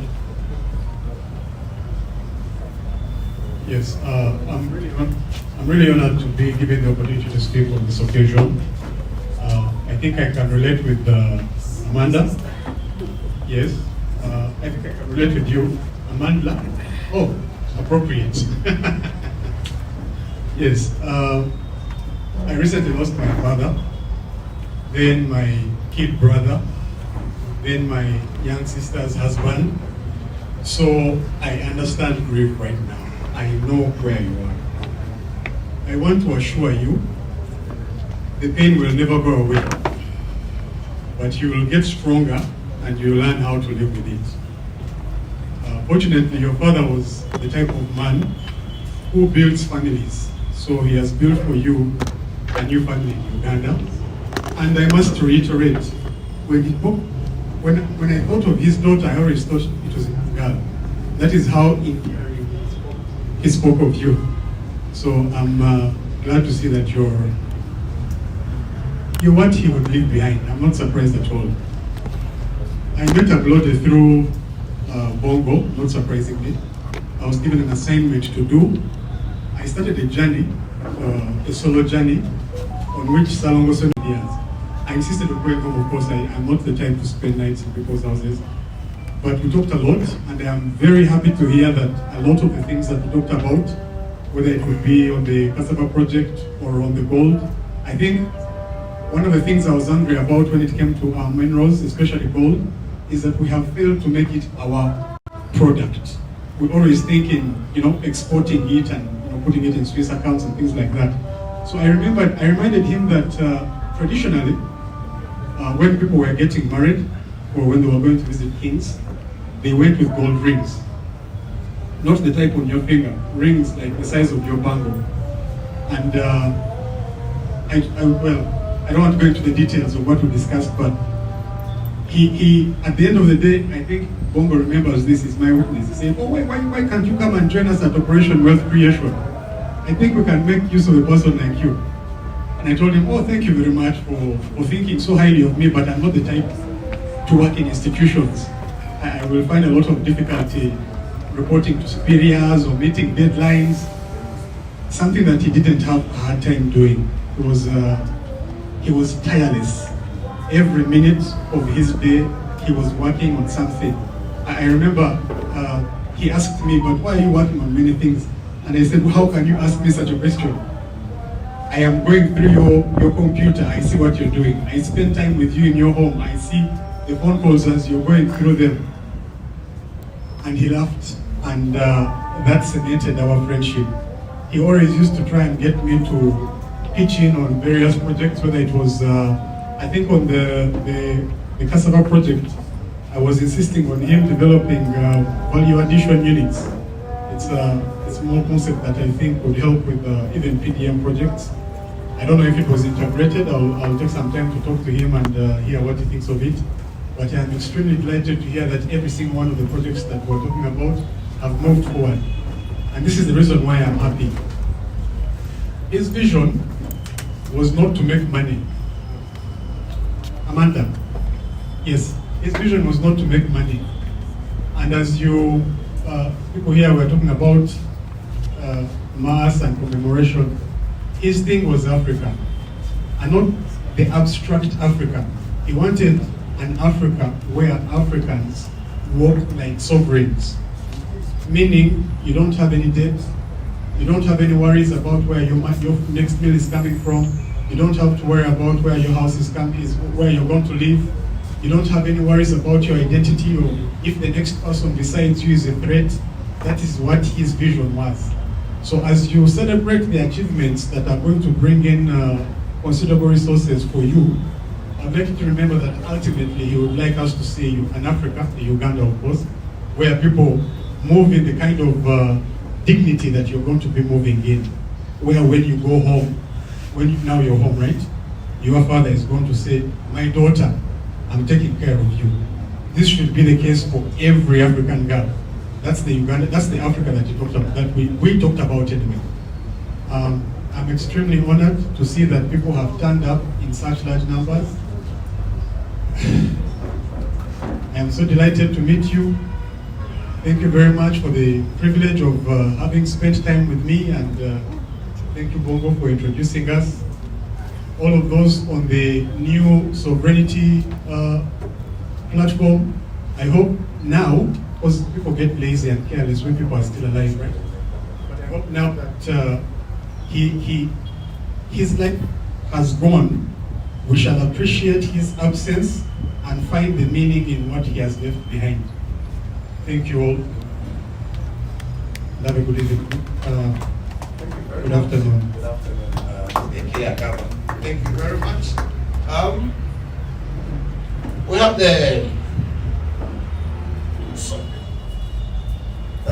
I have the tourism specialist, Roger Owa, right? Yeah, Corporate Africa is here in this person. Roger, please get up, let us see you. Yeah, that's for Corporate Africa. And we have the Jenga Taifa group. Please, if you are here, please all of you get up for us. The Jenga Taifa. Please, let's acknowledge them also here. And this lady has played a very important role arranging the chairs so that the guests can have a place. Now, as I introduce the Jenga Taifa, kindly let's welcome Menya to speak to us on behalf of the Jenga Taifa. Kojo has a lot of portfolio. He has this big portfolio that has a variety of everything. He's not he's a poly-type person, not a mono-type person. Put him in the tourism industry, he functions. Put him in the processing and the industrial sector, he functions. No wonder. Ambassador, he said he's a director of strategic development, right? Yeah. Thank you. Indeed, is a strategic man.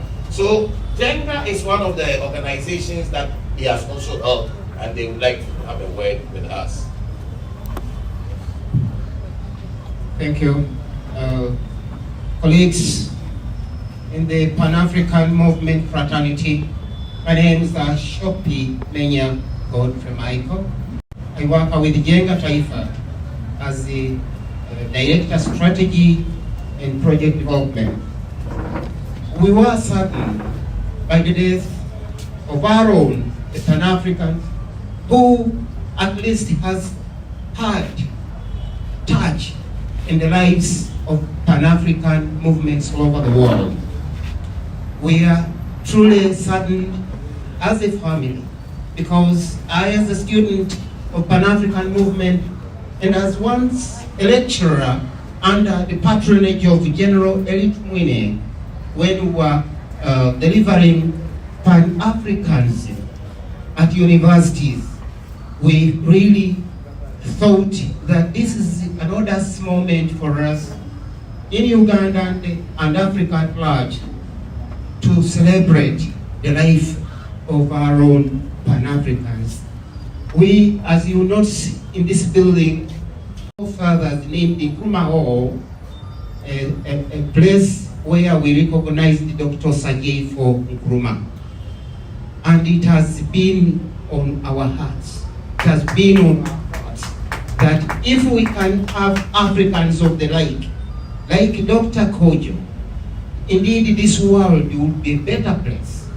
So, comrades, celebrants, as we celebrate the life of the passing of our own, we as Jenga Taifa, a community of ex-servicemen and women that once served in the military, the police, prisons, auxiliary forces, and indeed development activists, we feel saddened and sorry for this passing on. The place he passed on is an ideal and an icon place where we are supposed to transform ideas. And indeed, we are sorry, but we have to remain strong, as our elders have rightly put it. So we in the family of Jenga Taifa will continue to emulate his passion, his strategic vision for Africa and for Uganda, since Uganda is transiting from peasantry to middle income status. We hope to you all that have come to celebrate the life of our own, let's continue burning as the essence we witness in African way.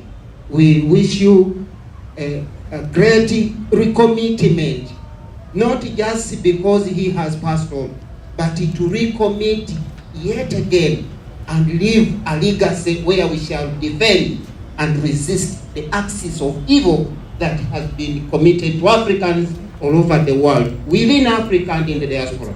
Thank you for listening to us. Thank you very much, Mr. Menya. Thank you so much. Speaking on behalf of the Jenga Taifa organization. Please allow me to recognize the receipt of the contribution of Colonel Christopher Bamanya. Have I mentioned right? Thank you very much. We acknowledge receipt of Cassava Project contribution as well. And we acknowledge receipt of Nuria. Have I mentioned the name? Is it Nusiat Nuria? Is it S or R? S is what came. So, okay, Nusia. So if I've mentioned it wrongly, we're just acknowledging that whatever you're saying had gone to the right place. Thank you very much. For those of us who have just come in case you want to do a mobile contribution, we have 0774 75 9911 in the names of Michael Nemo.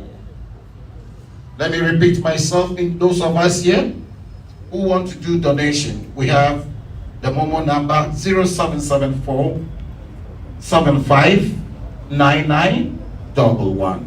You can do that in the name of Michael Nemo. I have my final two speeches before the father of the house, the father of the occasion, speaks and dispatches us home finally. Therefore, Doreen, are you ready? Are you sure? Doreen, I'm giving you 10 seconds only. Don't go beyond that. This is an order from me, from the chief.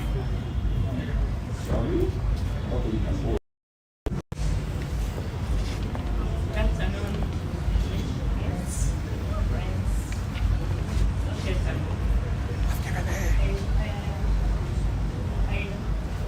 I want to thank you all for coming. My name is Baba Story. I met Kojo in 2014. Feel free to cry. We are wrong now. Yeah, Kojo was a father. He was a mentor. He wanted the best for everyone. He sacrificed a lot. And most of you know me as his PA. But this is one person, like whenever there was an opportunity, he was like, Doreen, you really need to show up. I want you to learn this.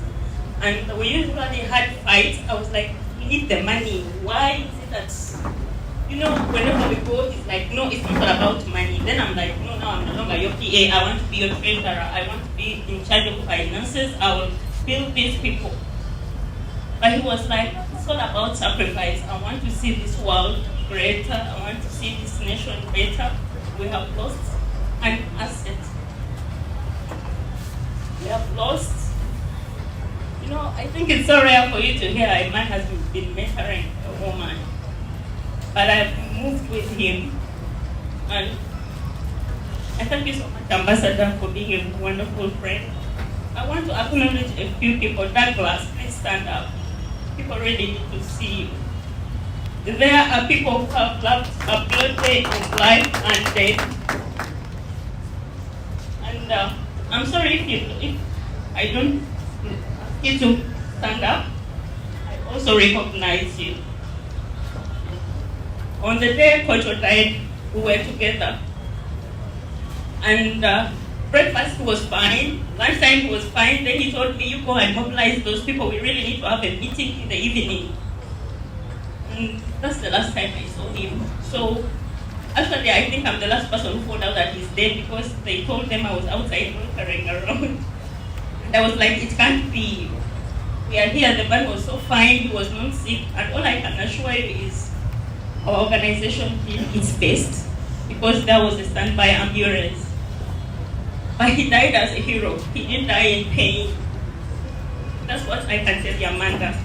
And really, your father loved you because everybody was asking me, how old is Amanda? Many people thought that Amanda is a young girl. And I am so, yeah, she's a baby.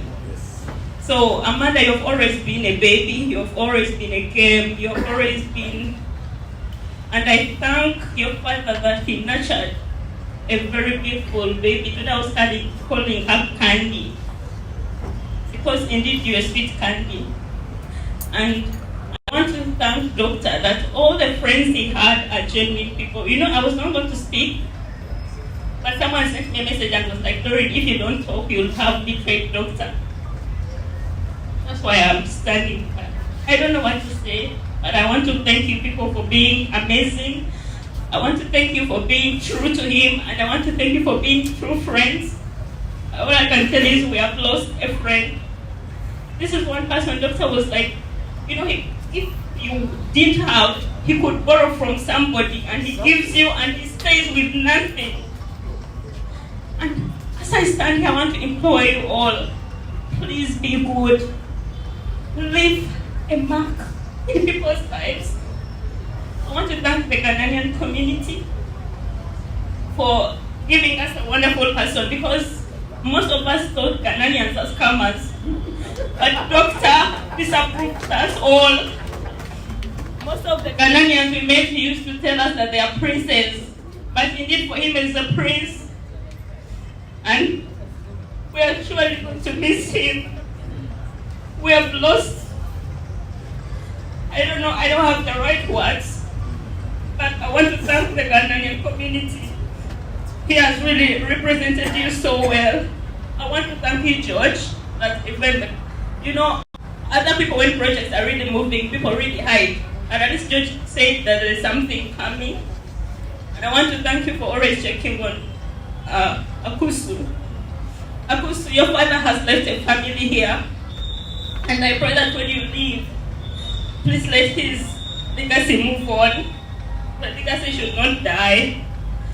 I also want to thank Colonel Opera Victor. On that day, that gentleman, please stand up. He really did his best. He coordinated. He did his best that Doctor stayed alive, but as they say, it's God who gives and God takes.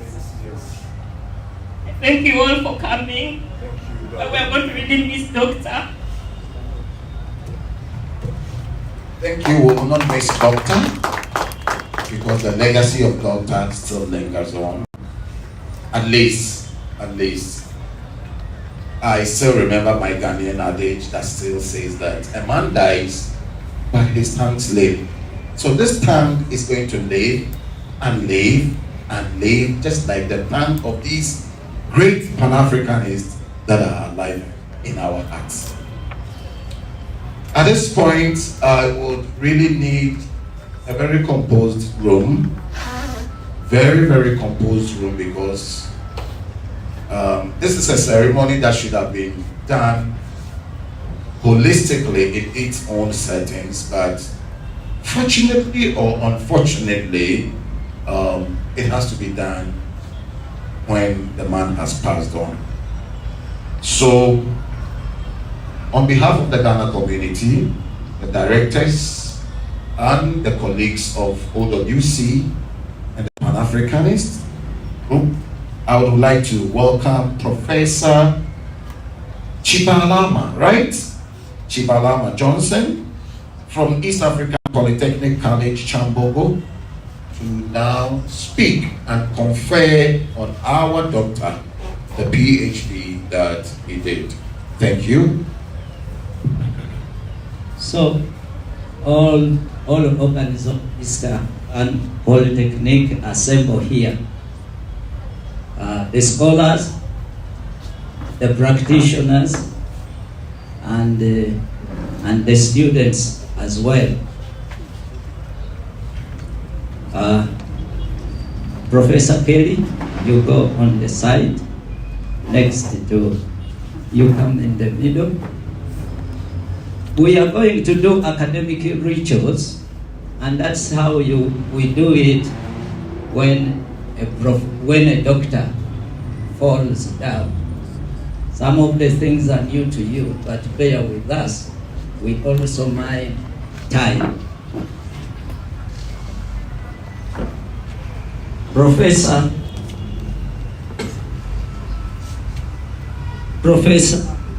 Kelly is going to be my MC. Okay.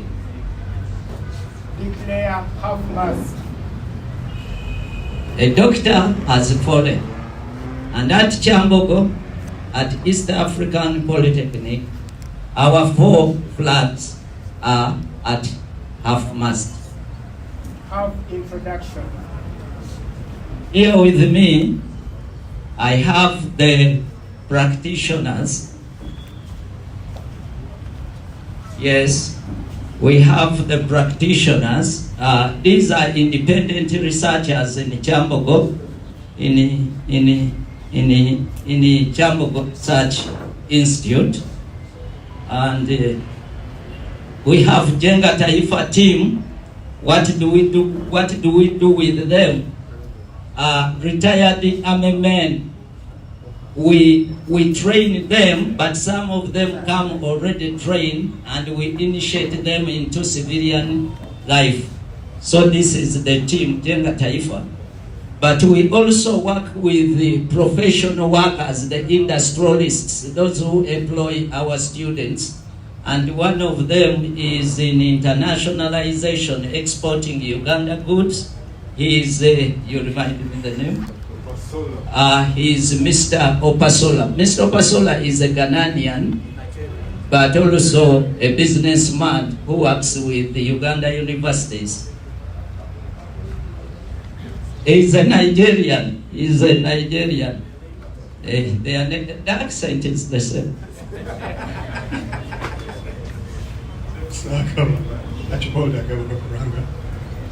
Archibald Agaba is a member of the convocation.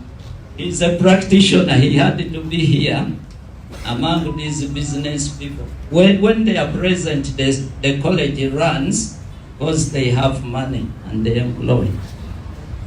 Yeah. Professor Chisekwa was the professional supervisor of Ablode. This is Professor Chisekwa. This is Professor Kelly Mukasa. Had to be here in principle, when a doctor falls, 2 doctors have to be present. I'm so happy that you've joined us. Keep with us. He's an independent researcher in the Chambogo Research Institute. He performs research on hemp economics. I'm the principal investigator in the Chambogo Research Institute. I'm Professor Chibarama Johnson. I'm a professor of alternative pathways in education. I've come here to profess the doctorate of late Dr. Ablode. You give me the other name? Kojo Ablode. Professor PhD of Kojo.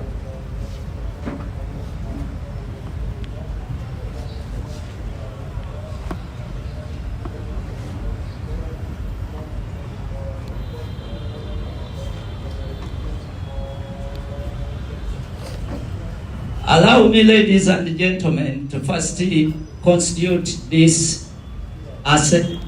audience into an academic conference.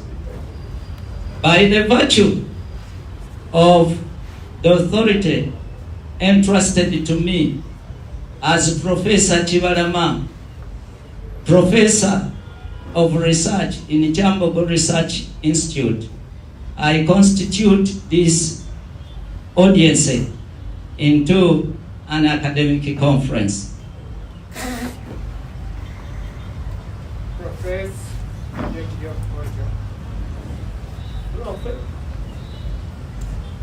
Professor Ablode Kojo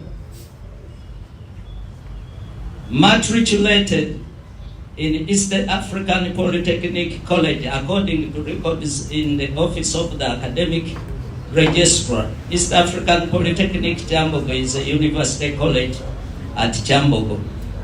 He took the oath of senators, academics, and on his graduation, he took the oath of sponsio academica. Course. He did a doctorate in management strategy. Dr. Kojo Ablode performed research in sovereign wealth protection. His focus area was asset-based community development. He was awarded a doctorate in management strategy. He was honored as a candidate of science. His artifact is building at Manafa in eastern Uganda, an iron ore smelting furnace. His academic supervisor, absent, is Dr. Chitaka Eric.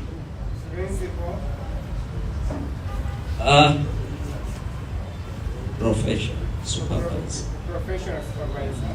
His professional supervisor is present. Please fall in. Professor Chisekwa.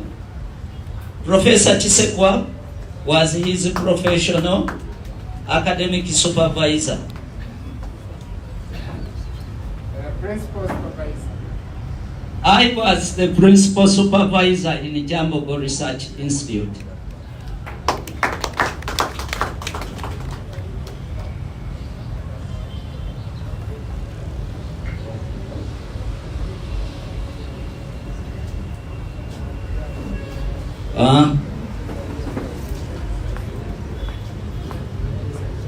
Alma mater is Dr. Kojo Ablode is an alma mater of East African Polytechnic College at Chambogo. Therefore, posthumous requirements, the family posthumous requirements is accepted. That's why we are here. It means anything concerning his papers, everything, you can pick it It is accepted because I have all the organs of the college present here with me. Thank you very much. End of professing the doctorate of Dr. Kojo Ablode. Thank you very much, Professor. A minute. Let us take the procession for the incense. Okay. Please, let's do the procession for the incense for those who came to. Yes, please. You can join Professor as they do their procession of the incense. Would like to draw the attention of Amanda to be prepared. After the chief guests have spoken, you come and do the bowl of thanks, and Apostle Okobano will now give us a closing.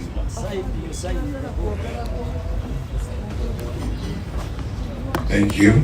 If you haven't written anything in the book of condolence, I am still here reminding you that you didn't come. So if you came, I want you to pen something down there so that it can still be a memorial that you were here. Thank you very much. Without much ado, we still want to remind those who have come late that we still open to the Momo collection and contribution, and it's in the names of Michael Nemo, and the numbers are 0774 7599 and 11. Thank you. If you do any donation, it will be acknowledged and it will be mentioned right here. We still have some figures. Kindly help me. Let me acknowledge those who have. Thank you. We have Apostle James Okobano. Your contribution have duly been received. We have Juliet here. Your contributions have also gone. And Patricia Namutebi. Patricia Namutebi, your contribution is acknowledged. Matthias Kito, right? Yes, it's also acknowledged. Fatuma Kasijeti, right? It's also acknowledged. So, like I said earlier, your contributions goes to the right hand and it will be duly accounted for. If you made any contribution, draw out our attention and we will duly acknowledge you. And in case you also have fiscal liquidity, I call it cash. That is the only word that you mention and you smile. I've never seen anyone mention cash and frown. Even if the person doesn't like money, the moment you say cash, then the smile follows. Please, we will still acknowledge the hard cash as well. And at this point, allow me to now. Chambogo, are we done? Okay, we are done. You see, when a house is resided by a proper leadership, the house runs. That house runs, whether you like it or not. Most of the time we think that a person always has to be there in person to run a place. But whether they are there in person or not, the house still rises and runs. This very afternoon we have I want to use my own word in addition to his worked out for title. He's an honorable to me. And he's the Director of Inspectorates, Research and Analysis. According to sources and information available to me, if he had happened to be God, he wouldn't have let Kojo go. But because he's human and he's limited when it comes to sustainability of life, he did what he could, but the Maker says it is time to come home. Today, he's the one in charge of this meeting. He is also standing on behalf of OWC and the General Salim himself, who happens to also stand on behalf of our President, His Excellency Yoweri Kaguta Museveni. So he's not only speaking as the Colonel, he's not only speaking as the co-friend of Ablode, he's speaking on behalf of OWC, he's speaking on behalf of General Salim, and he's speaking on behalf of our president. With a round of applause, shall we welcome Colonel Victor Opera.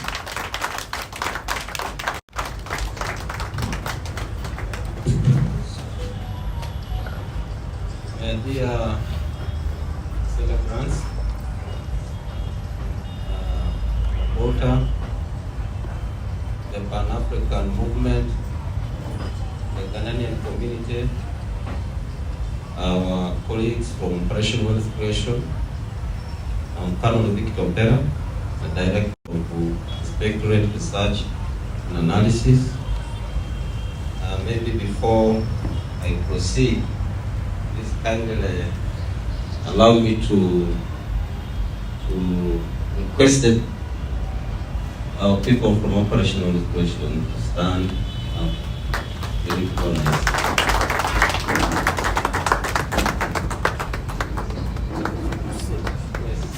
Yes, done.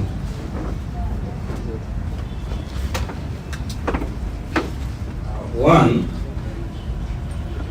it is a very big coincidence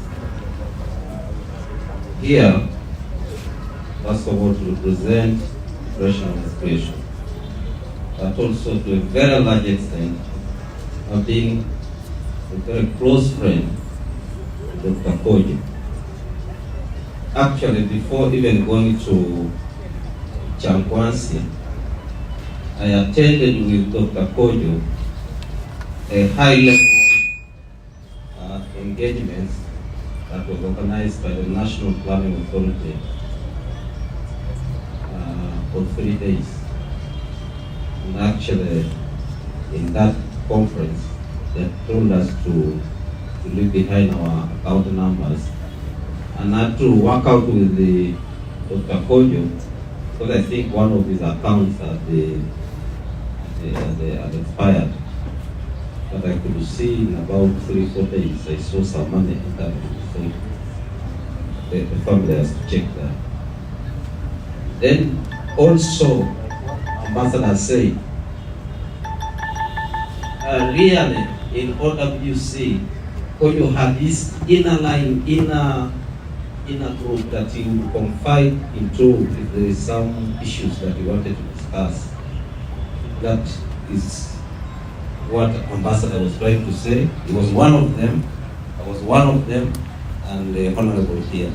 We were very, very close. So even when they reached Chankwansi, because I was overseeing the arrival of officers that had been scheduled to come for that course, I remember Ambassador calling me around midnight, said, I've arrived with the Dr. Kojo.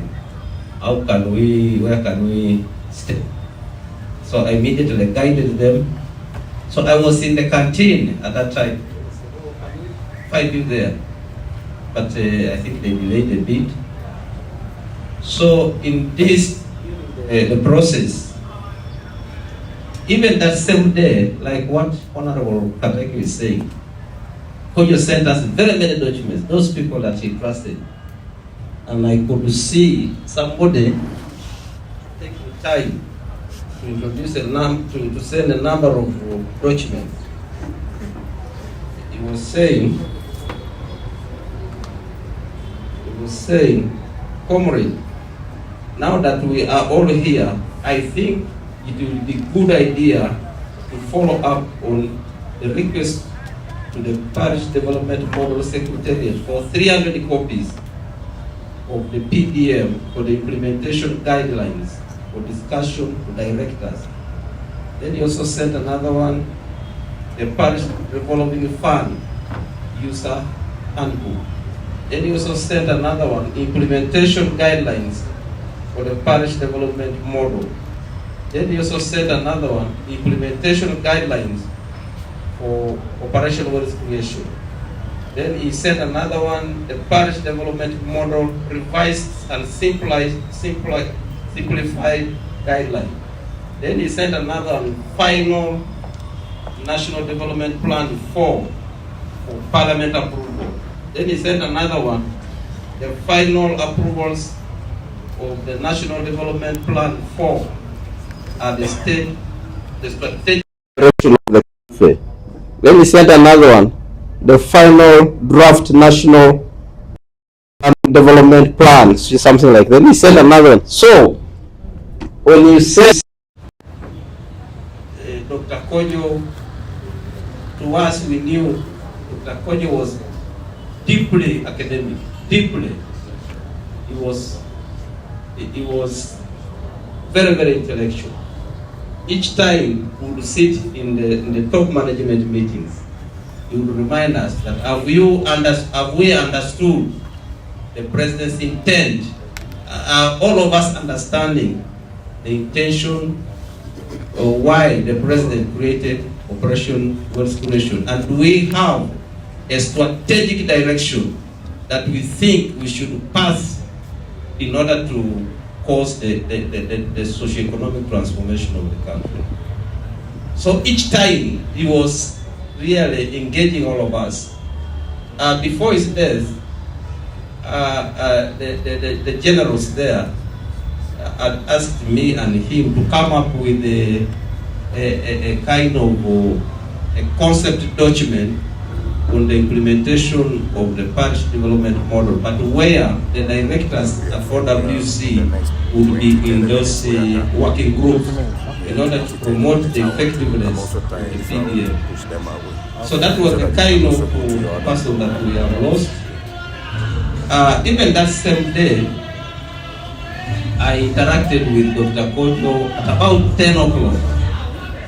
Actually, he was saying, Victor, because we used, like as I think Doreen was saying, we could give each other when there is someone who can say something, you say, can you borrow me something like that.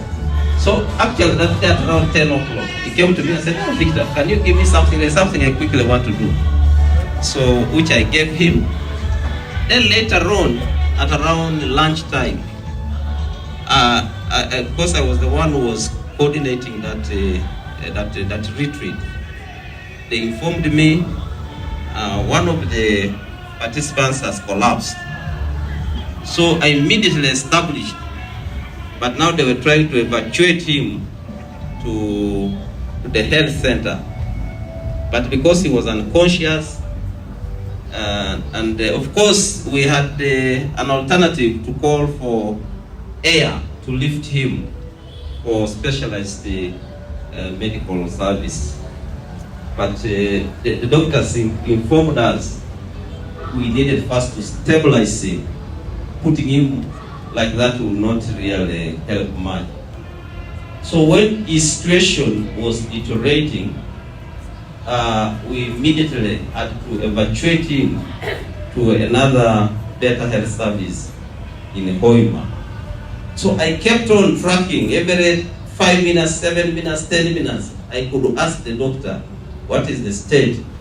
But I could not, at that time I was not informing any of them, not even the generals were aware. It was only me, but I needed him to be rushed very, very quickly to receive medical support. But at some point, about 40 minutes, I now called Brenda, that Brenda, we have a problem here.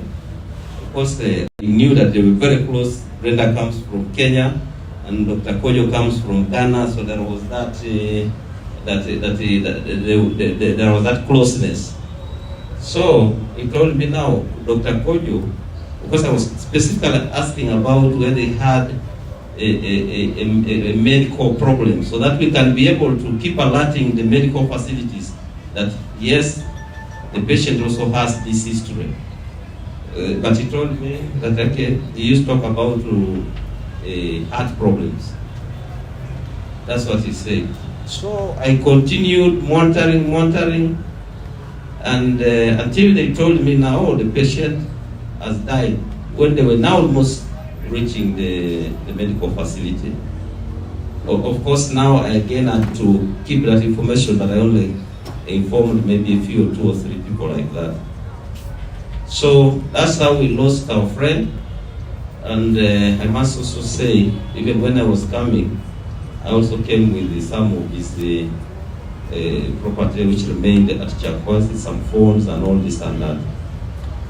But of course, he used to tell me that there was something he was doing here. I think something like they wanted to create some kind of a special restaurant or something like that.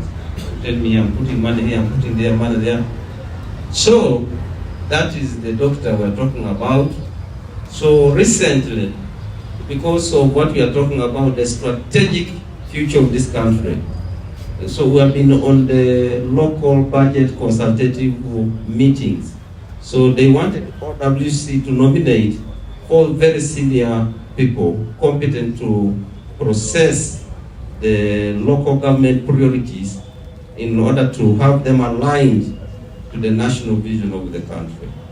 So the leadership there chose Honorable Kataike, who is representing the Central right now. I was selected to represent the Eastern, and Dr. Kojo was selected to represent the Northern Uganda, and then Mateka was to represent the Western Uganda. So we're supposed to have finished that thing, the course that we are doing, the retreat, and after 2-3 days we will be able to now go to these engagements. But unfortunately we lost him. But I want to, so when that happened, immediately, because we knew the kind of processes that would be required are enormous, so we had to ask one of the officers to quickly leave the course and to come back at the headquarters to continue with other engagements. So maybe I allow first Kale to stand up. So Kale is the administration officer. Kale is the one who quickly now evacuated the body from Koima to Congo for those processes that have. But I must also tell you that this Kale here is very, very wonderful officer. As we are speaking now, he has assembled all the necessary documentation, all that are required. He has done that, including all the consultations with the funeral homes, including even the requirements, the financial requirements. All has been computed. All the documents, the passports, the death certificates, all have been organized. He has organized them. And yesterday, when I was in Eastern Uganda, he sent me the copies. And to see whether I can have an input. So I want to report, as we are speaking now, all the cost centers have been costed by him in proper consultation.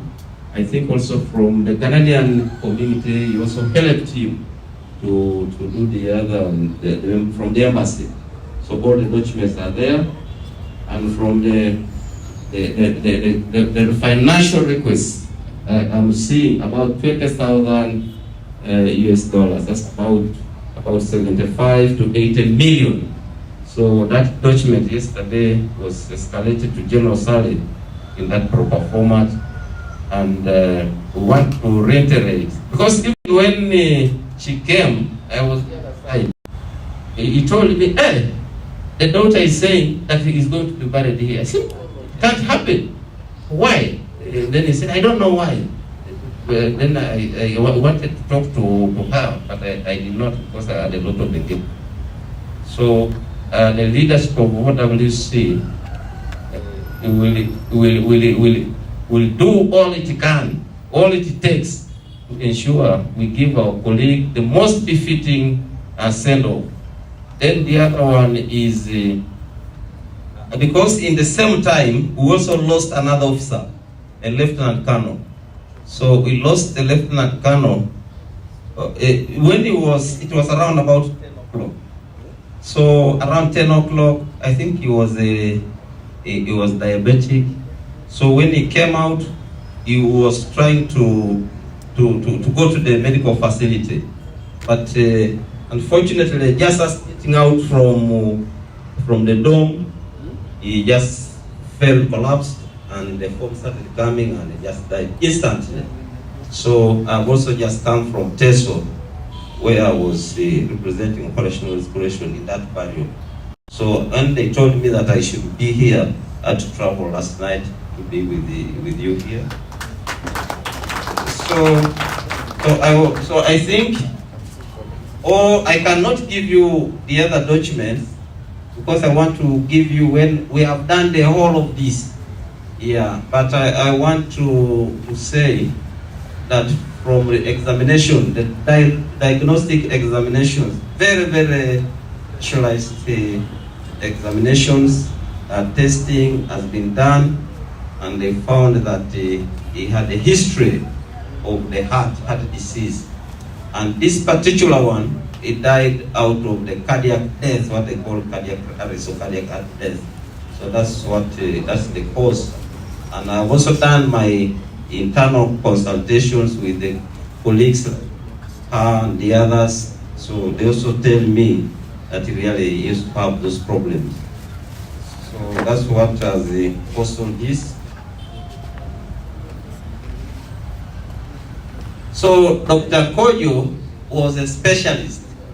I think he was they call backstopping expert. Backstopping, when the project is not doing well and you bring it to his attention, he can, I think, can say restart,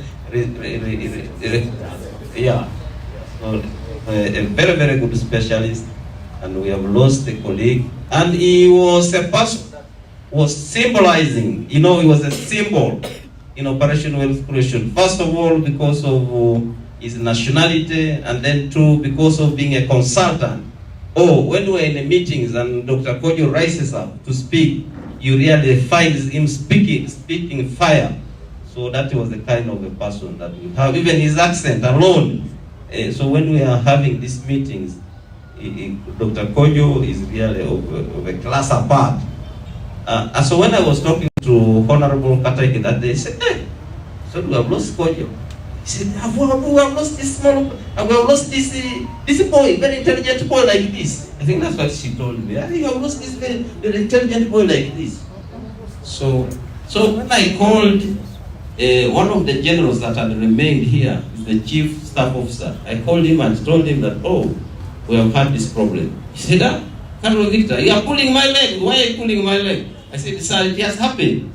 So immediately he directed his file to be accessed, and I think that's why they found the details. Then later on in the night, he sent me also the details.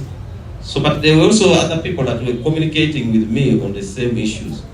So we shall also, this has been done by the Pan-African and the Ghanaian members and colleagues, but operational inspiration on top of what we are going to do in terms of transportation, we shall also have an event like this one. We shall organize it ourselves, and we shall also have friends that will also make the individual contribution.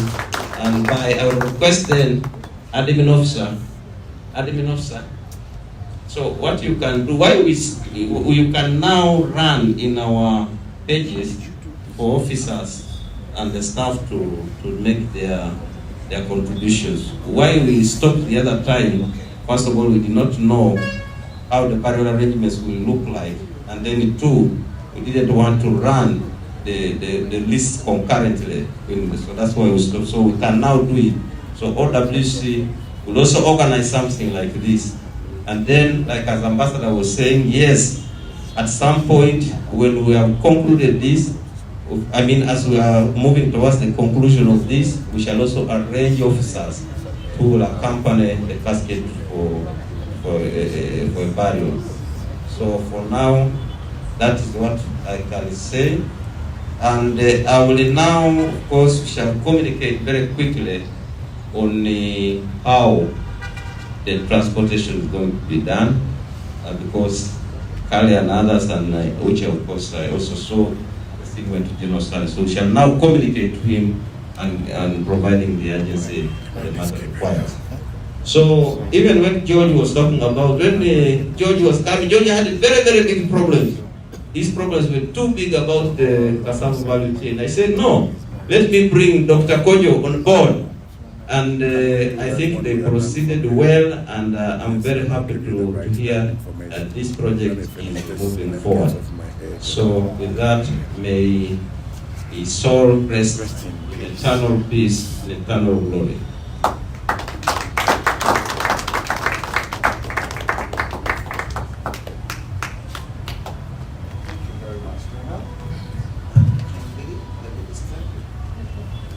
Now, thank you very much. I like the descriptive, elaborative picture you've given us. It's like a chronology of how the whole sequence of events were taking place.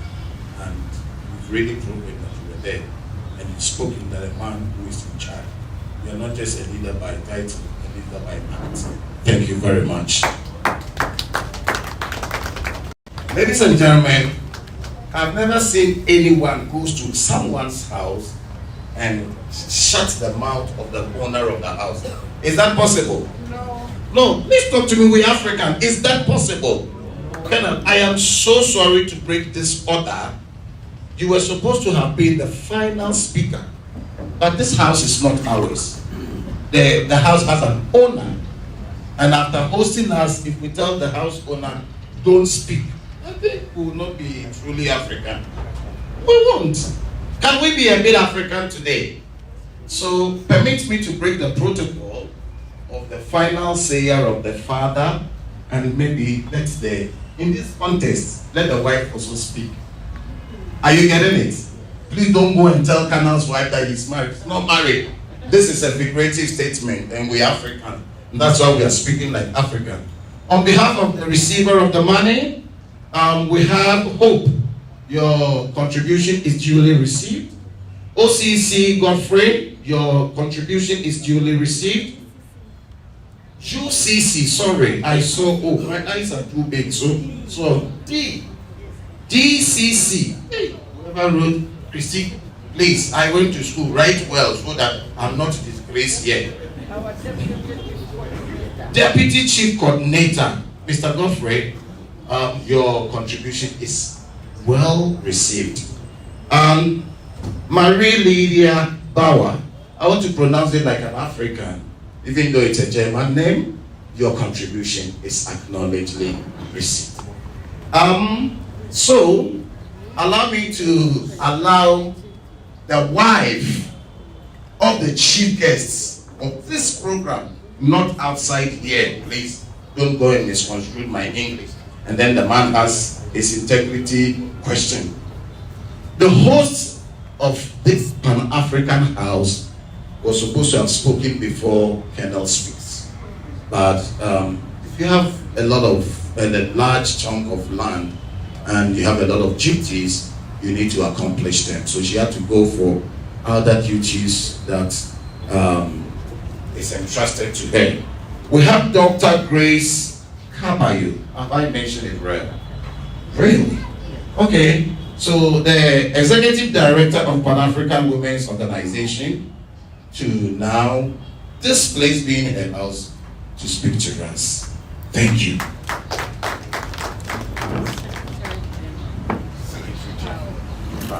Oh, thank you. They said she's also the Secretary General of POW. And I've also duly seen their wreath there. And so after she speaks, I'll now let everyone come and lay, those who brought the wreath, to come and lay the wreath right here. And senior president. Mama, you are not easy. Mama, welcome.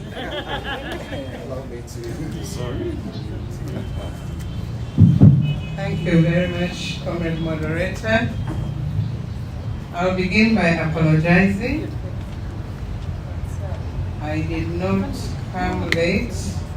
I delayed because we have had a whole week session of our brothers and sisters from 15 different countries who are here at the Protea on SMEs, and actually I was asking why wealth creation was not part of it. but this meeting was ending today, and we're co-hosting it with AfricZimba, Africa Leadership Forum, and the Pan-African Women Organization. I've just left them winding up, and I had to come here for Kojo. And allow me to correct the moderator. This is your home. This is your home. It's for all of us. And Kano is not my husband, but he's my son, with due respect. So let's just feel at home, because I know that Comrade Kojo would have loved that. When we start talking about Kojo, I beg that we do not institutionalize him. This is a man who was borderless.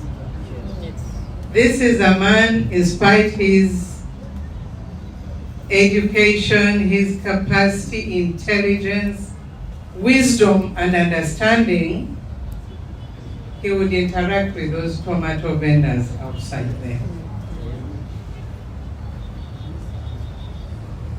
Kojo actually lived the true picture of Pan-Africanism. He never misrepresented Comrade Kwame Nkrumah. You cannot hail from that country and do things wrong.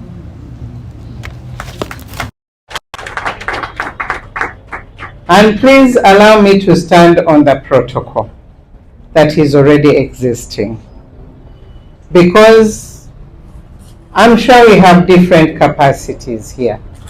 And I know that we are all great in every way, but we have a greater brother here whom we are all respecting today.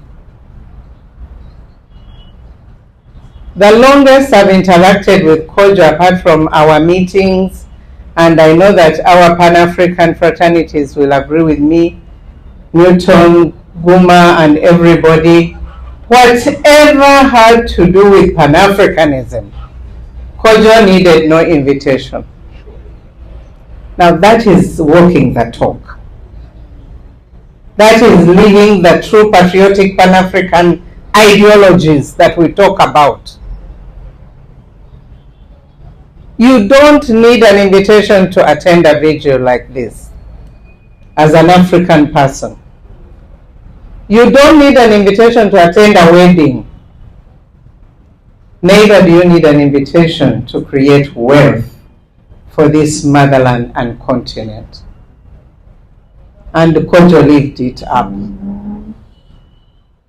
Last year, we had one of a very rare activity here where we challenged our youths. And that program was called the Africa Monologue Challenge. This was a program designed to actually challenge our young. How much do you know about your country? How much do you know about your continent? How much can you say about Uganda if you went out to Ghana or somewhere? How much would you share the good and draw attention to address the bad?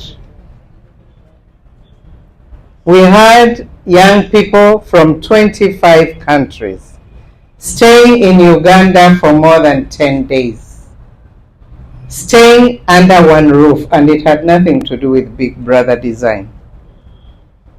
Ours was very indigenous. And each one of these people were sharing stories of what they have in their country.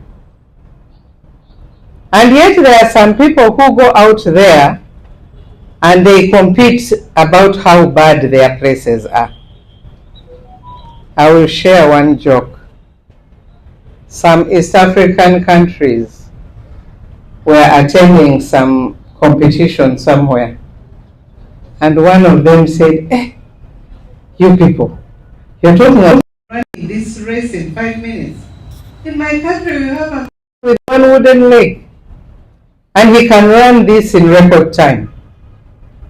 Then another one said, yours has one wooden leg. Mine has 2 wooden ones. And he can run this place in record time. Then another one looked at them and said, you are talking about wooden legs. We have one with a wooden head. And he wants to be president.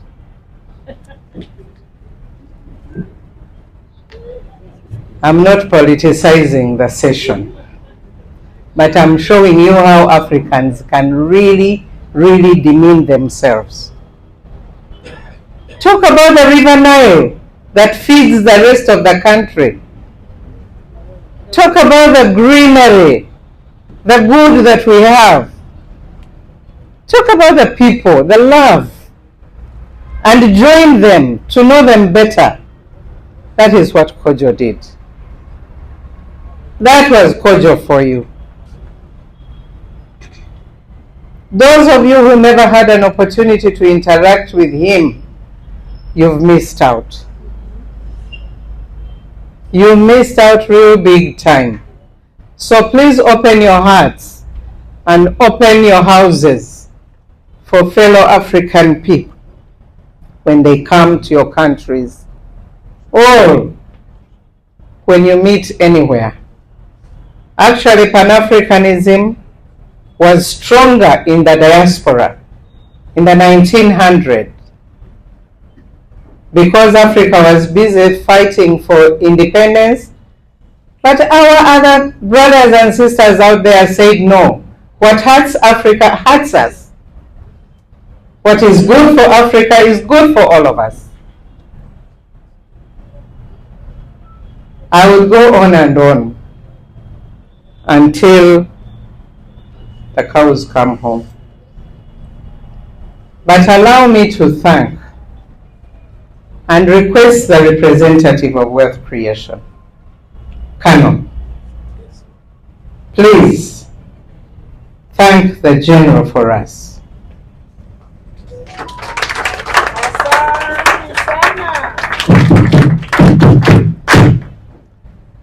Thank the general for us, for walking the talk, for not closing doors to intelligent people, to Africans with capacity, for seeing the good in them and involving them. And that is also very true to our president. I don't care who says I'm politicizing it, but the truth is the truth.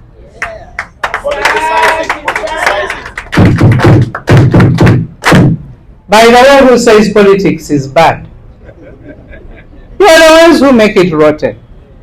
Choose to make it good. And that is why we have the best patron of Pan-Africanism, president of this country, leader of the African peoples, because he loves them. That is none other than President Yoweri Kaguta Museveni. And I would be lying to you if I did not talk about him here, because he made this possible.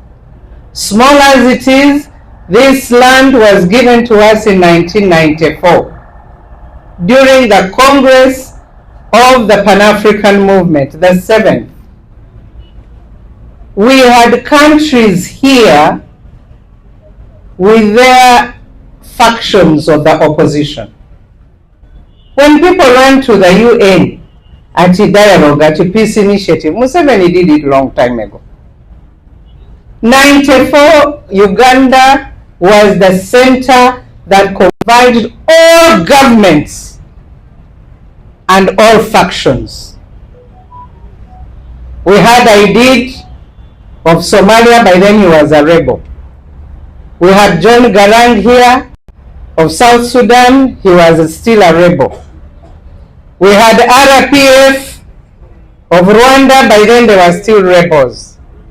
We had the DRC, I could go on. You had government and factions. in an African country with an African leader to listen and see how best the African problems can be solved the African way. That was Kojo. Kojo chose how to solve the socio-economic problem of Africa through Uganda. How can we thank him? Decent son of Africa. Dear comrades, those of you who knew him will agree with me that we have lost and lost deeply.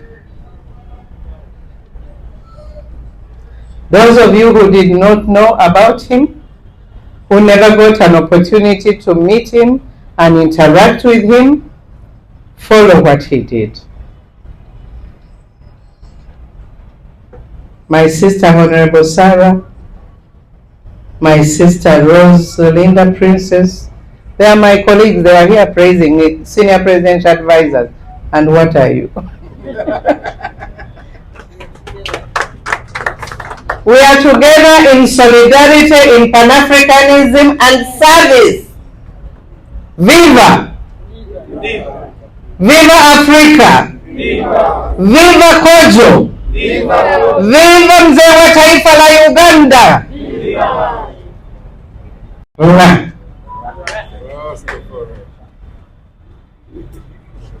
What can we say? What type of people are you who choose 1 meter when they've given you 5 meters? Who choose bad when you've been given good? Render these borders empty. I've just been preaching to 150 other people. These other people indeed. Hello. Huh? An angel has agreed with me. Yes. These borders, they are artificial. You are not part of them, their creation. When meetings went on in Berlin, where were you?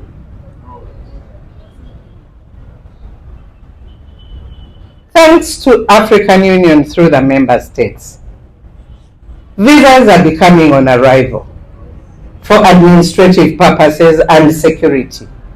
Wait for us in South Africa. Yes. It is coming. I've just come from there and you know it. I don't understand people whose monument we have here, those medals you see there are of our fallen comrades of the ANC. Kaweweta, where our comrade passed, is a memorial college, an institution. Kano, I'm very blessed to have been part of that. The initiation with Winnie Mandela, when the MK combatants were training in that place. I thank God. Somebody will say, ah, you the old people, step aside. You are chasing away wisdom and record. Why don't you walk side by side and tap from it? We are here to back you up.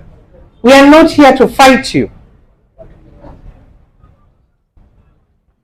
So now you can see what supporting the ANC has done. We have a whole college, infrastructure, center of wisdom in Kaweweta, which was a bush. But it is also very sad when our brothers down south are busy hunting each other down. They forget that Uganda actually was the hub and center of their training.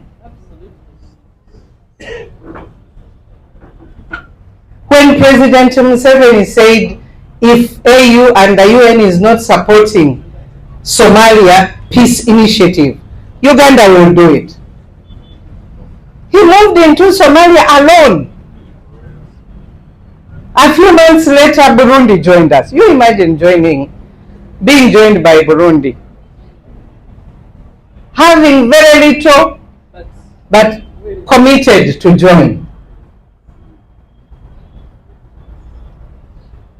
So please, go everywhere and mobilize each other. We are stronger when we are unified. We are stronger when we are together.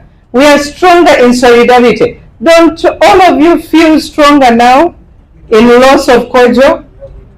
Because we've gathered together to mourn. Let us gather together to do what is good. I can see my brother here looking at me. Yes, wealth creation must go on and borderless it must move.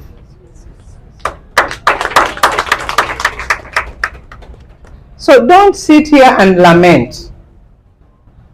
In Pan-Africanism we say don't agonize, organize.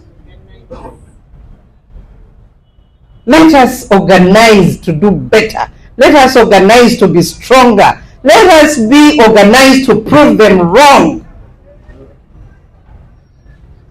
Oh, Trump has chased us all out. Let him chase us out. He might push some sense into our heads. Create your America here. It's doable. It is doable. My daughter here. It is doable. When we grew up, oh, we used to dread going to the village. No electricity, no running water. The roads are maram. Is that the same today? Absolutely not. Your tarmac can go to the front of the house. Electricity is there. Water is there. And somebody says we want change. What change do you want? What have you created to the change that we have? Say thank you, Kwanzaa. Say thank you to what has been created and add to it. Viva! Viva. Can we have positive transformation or change? Not just change for the sake of it. Because Kojo fought for that. Kojo believed in that. Kojo believed in adding his brick. I have done my part. Have you done yours? So in his memory, and for the good of Africa, can we each add our brick and do what is good for our continent and Mother Africa? Viva Kojo! Viva! Viva Uganda! Viva! Viva Africa! Viva! May you rest in peace. Incense. I'm going to put a red. Oh, you're bringing a red. You drop it here for us? May I have my red? Please. Now, can I have it? As she is requesting for her wreath, we would like to have the representative of the Ghana consulate to also have their wreath, and then the Ghana community to also have their wreath. Honorable Sarah and Rose, is there any representative to carry that for you? Let me designate. Oh, you get it yourself. Please do, please do. Then we have the Nile Humanitarian Development Agency. Please speak your wreath, and then you follow our Pan-African mother, respectively, and we need the wreath and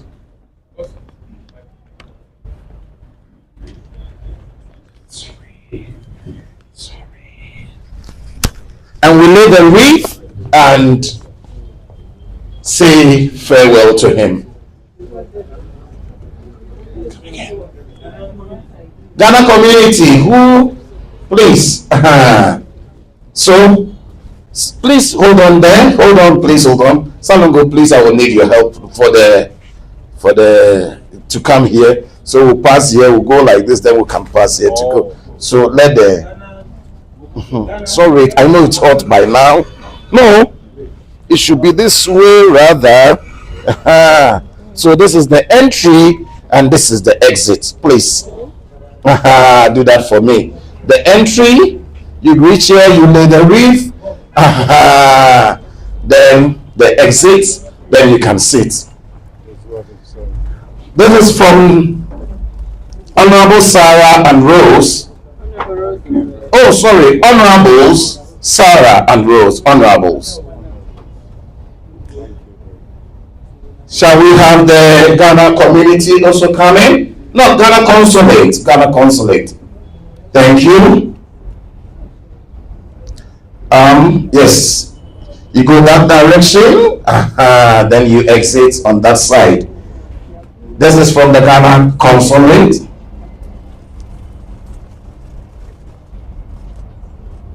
Followed by the Pan-African.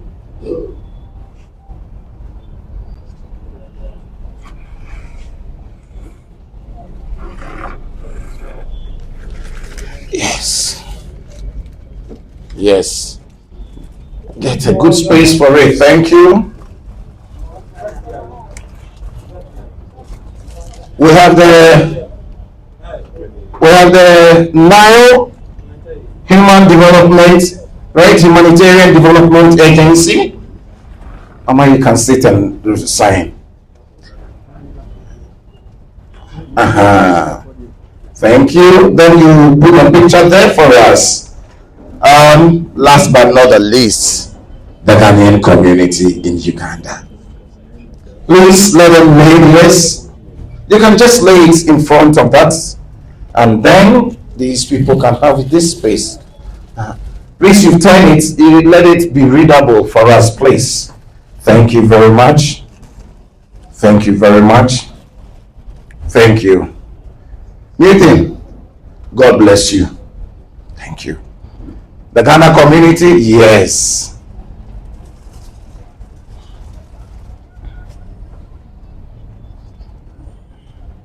The Ghana community, thank you very much.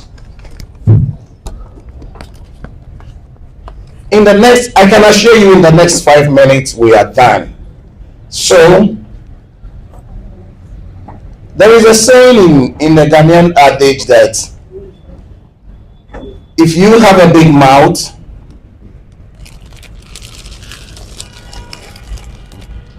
I was preventing it from burning. No, the candle can be where it is.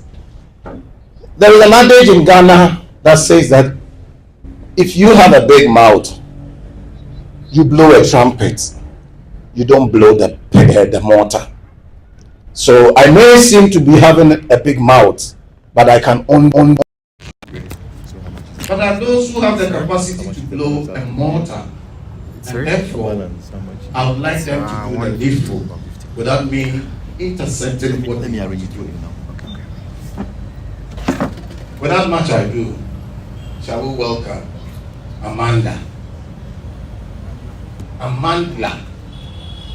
I'm hearing that I prefer my surname Akosia Ablode, but now they are giving me English. Kojo doesn't even like English. The English name. Akosia surname Ablode. Come and speak, and then you do the final vote of thanks. Whatever you do, that's your case. This one is your case, brother.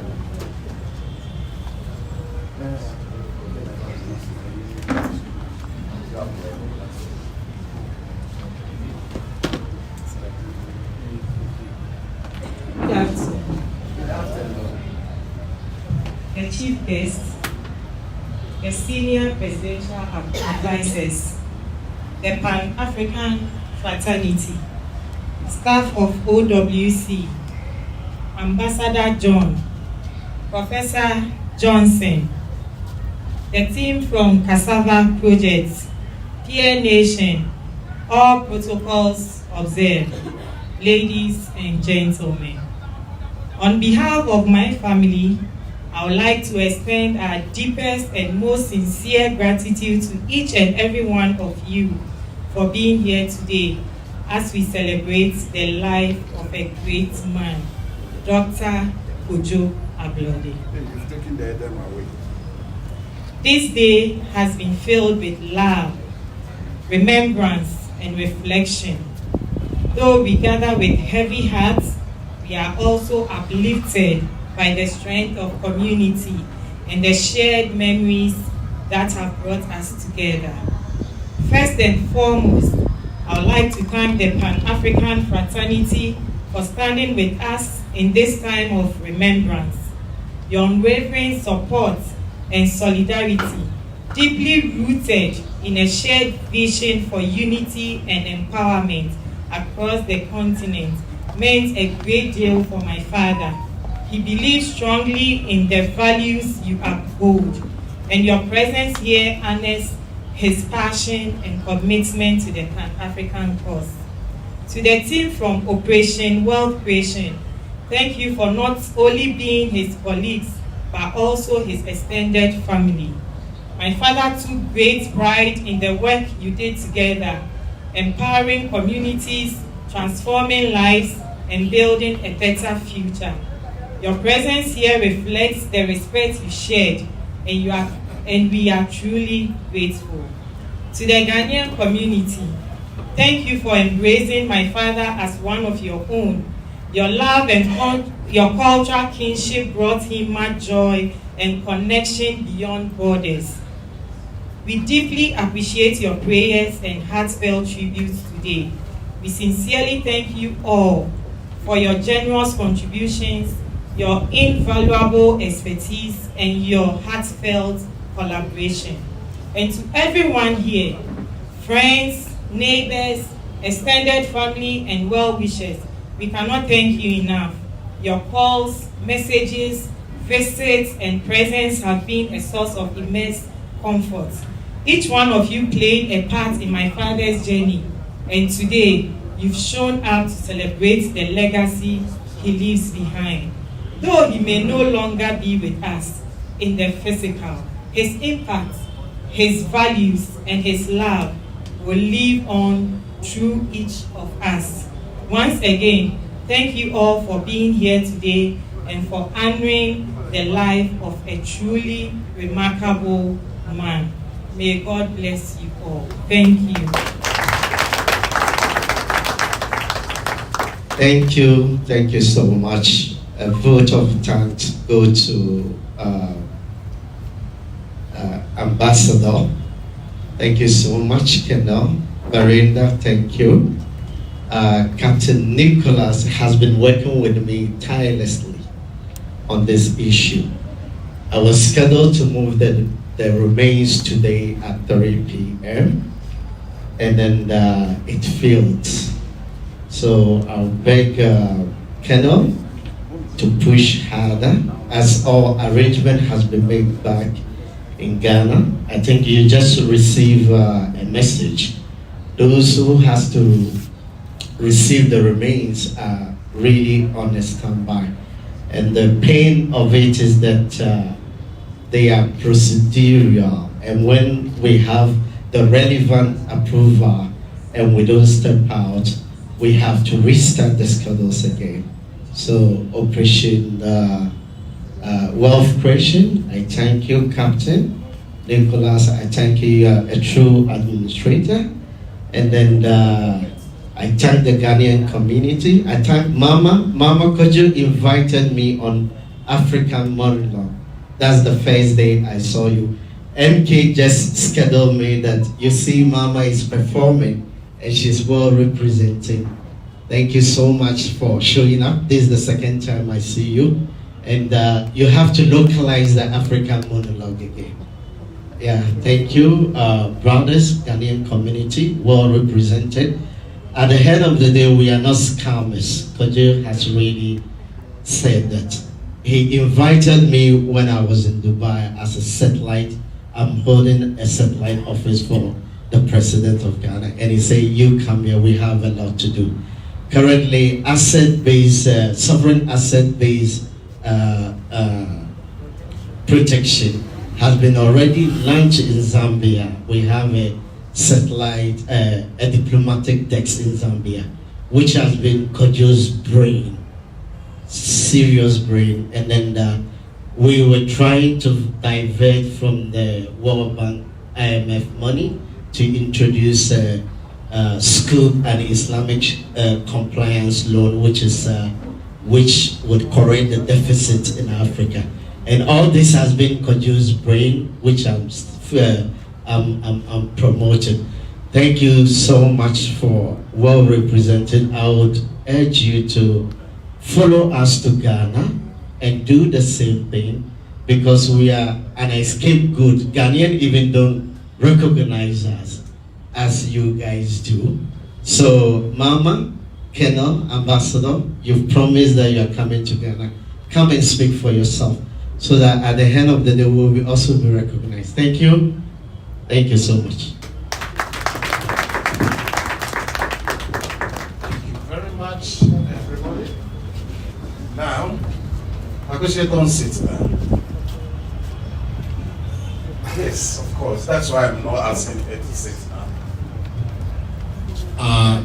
In the African culture, send off, all of you see people give money as a send off, and it is called mabugo. Now, the back cloth you saw me holding here is called lubugo. From the cultural community I come from, your importance is known by the number of back cloth that you have been wrapped in. The science of the back cloth is that if they put you in 200 back cloths, you will be like the Egyptians buried in those. You'll be found there 200 years later. So that is part of the importance of the back cloth.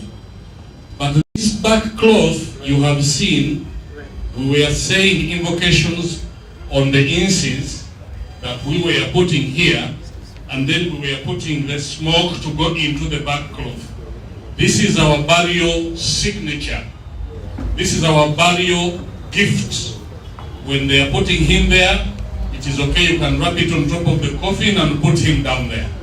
This is the African prayer from Uganda. I have wrapped it in here with all the smoke and all the prayers and all the invocations. Please bury him properly like a warrior African king. Thank you very much.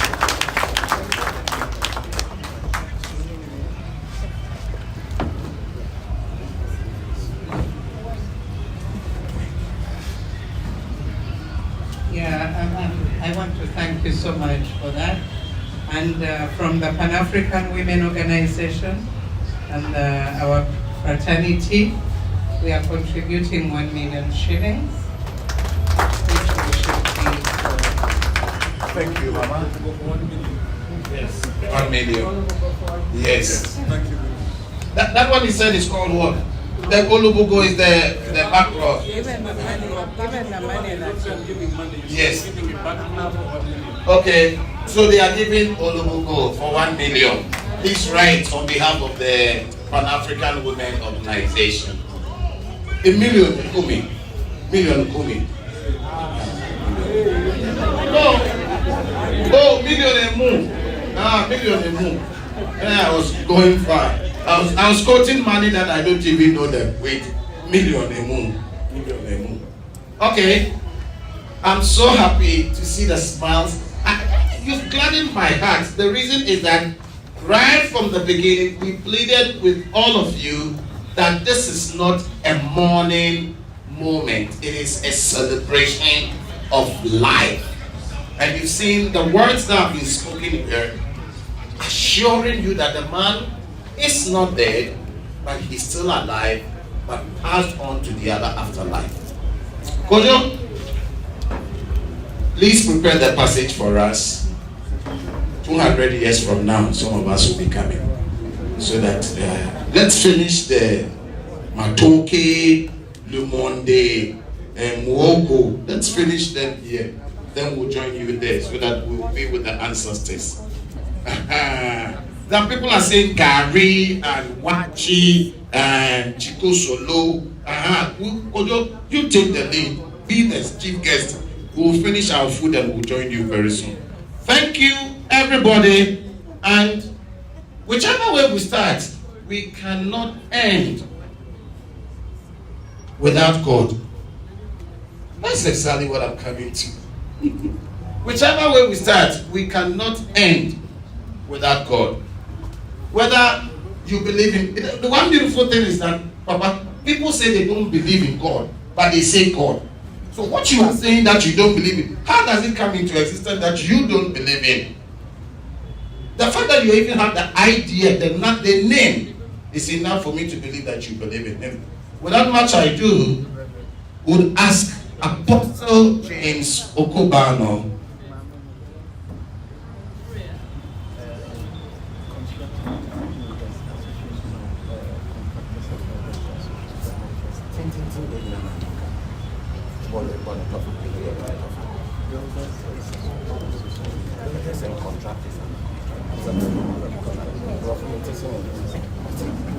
Sorry. Thank you very much, sir. My attention has been drawn to an oversight that I have done. Because I'm the chief operator here. Any mistake that happens falls on me. I've been told that Contractors and Builders Association have a representative here, which was an oversight on my side, not to have acknowledged. Please forgive me if you are here. Is that you, beautiful woman? You have sat there. Okay, please. She's the president. Yes, that's what I'm trying to say. That, please, I am sorry. I am so sorry, Madam President. At least you just say one word. Thank you so much.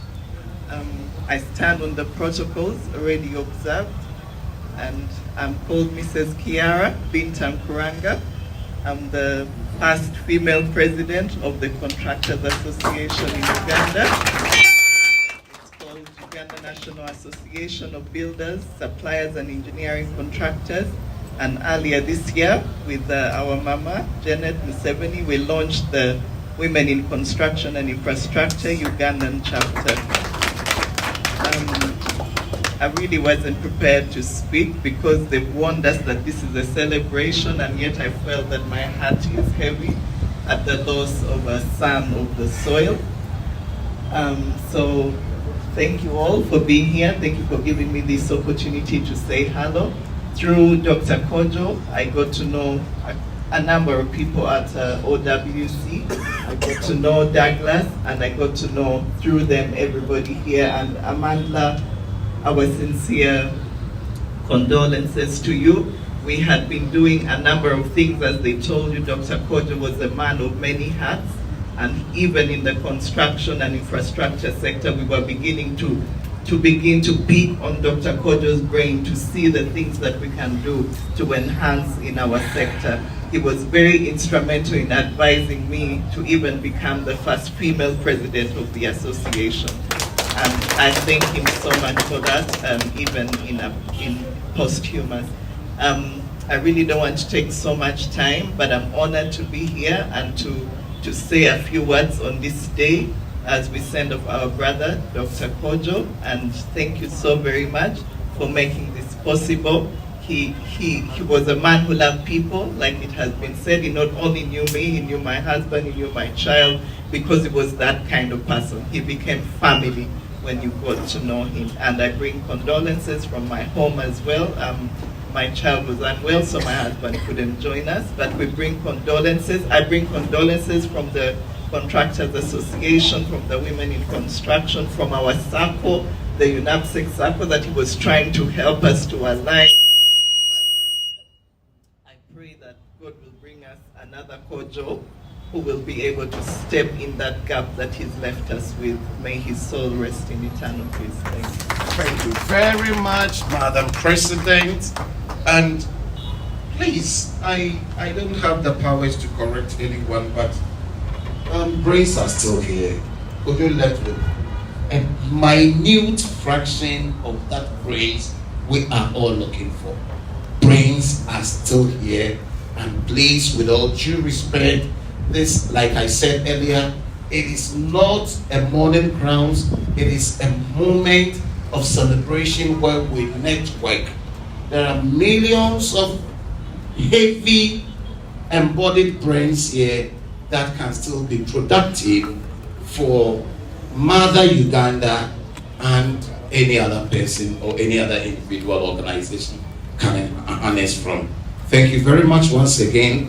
Now, the final of the icing of the cake is Apostle James Oko. Papa, come closer and pass yourself. Thank you very much. All protocol observed, duly acknowledge and observe sincerely. Appreciation to all gathered here this morning because of my dear friend and brother. It's sad to hear from Ghana that someone we spoke with few weeks ago has passed on. It's very sad. The late Kojo, Dr. Kojo Ablode, was a man who would speak truth, very humble, respectful. He never discriminates. He loves all equally. He has been a friend who can come to me and share his heart with me whilst working here some few years ago. In fact, I left here last year, but I've been here for 5 years with him in Uganda. He is a father and a brother figure, a mature man who speaks sense, always directing you to do new things, innovative. I don't have much to say about him, but I pray that the remaining Ghanaian here, like he said at our last meeting, once here, and I quote, our ancestors helped to build Uganda and other African countries. May we also contribute our part so that when we leave, others will talk positive about us. That was the last statement in our last meeting. That our fathers laid a positive foundation here in Uganda. And we should do our part so that when we leave, our legacy will remain. Unquote. We will keep the flag of Ghana high, very high, on this soil and everywhere in Africa. Honestly, in every field of our training to make Uganda and other Africa enjoyable. Dr. Ablode, rest well, rest in peace. Fare thee well until we all gather again at where you are currently, where our eyes cannot see you again. Condolences to the child and the family and the Ghanaian community and all organizations here in Ghana. We wish you all the best. I know that this funeral in Ghana will be befitting because we will all be part of that funeral. May the Lord be with us all. Thank you for coming. And thank you for gathering with us. And your rest here will not be in vain. I pray for new strength and new health and long life for all of us. May we be on our feet. Let's be on our feet, please, as we praise finally. There's a land that is fair and day, and by faith we can see it afar. For the Father with the way to prepare us a dwelling place there in the sweet by and by. We shall meet on that beautiful shore in the sweet by and by. We shall meet on that beautiful shore. And so, God Almighty, we want to thank you for the life spared on this African soil, a life well lived, a life that has imparted many. We are praying that every legacy he has left on this land will flourish, and future generations will come to hear his name, and together with the living we give glory to God. And all that's gathered here, we pray for good health, long life, and prosperity. God bless our land and bless Africa. Bless those who convey this body from here to Ghana. And bless those who will gather in Ghana to mourn and bury him. Commit all aspects of the plan and program into your hands. See us through and grant favorable journey mercies in Jesus' name. And those of us here, wherever each of us comes from, lead us to our various destinations peacefully, so that when we reach home, we'll not relent, but together we'll give you the thanks and praise deserving you alone, God Almighty. We ask this in the name of our Lord and Savior Jesus Christ, have I prayed with thanksgiving. Amen. With all due respect, the Momo is still open, and any donation will be duly acknowledged. Thank you very much, and we bring the session to a close. Please greet a brother, greet a sister, greet a friend, and have a very nice journey. Kojo, wherever you are, this is where the Ugandan family brings to an end of a remarkable session that we have. Those of us watching, we are still coming back to Ghana, and we are coming to bury him in grand style, and it will be a memorable. All the Ghanaian families here that are in Ghana, we are still inviting you to Sovie. That's where the function will take place, and it will be announced very soon. Those of us here, the funeral is back in Ghana, and plans are underway for us to be able to enjoy a very memorable burial. This is not a burial, it's going to be a funeral tourism. So get yourself prepared. You don't need a visa to be in Ghana. All you need is just a plane ticket, and voila. The accommodation will be taken care of by us, and feeding is on us.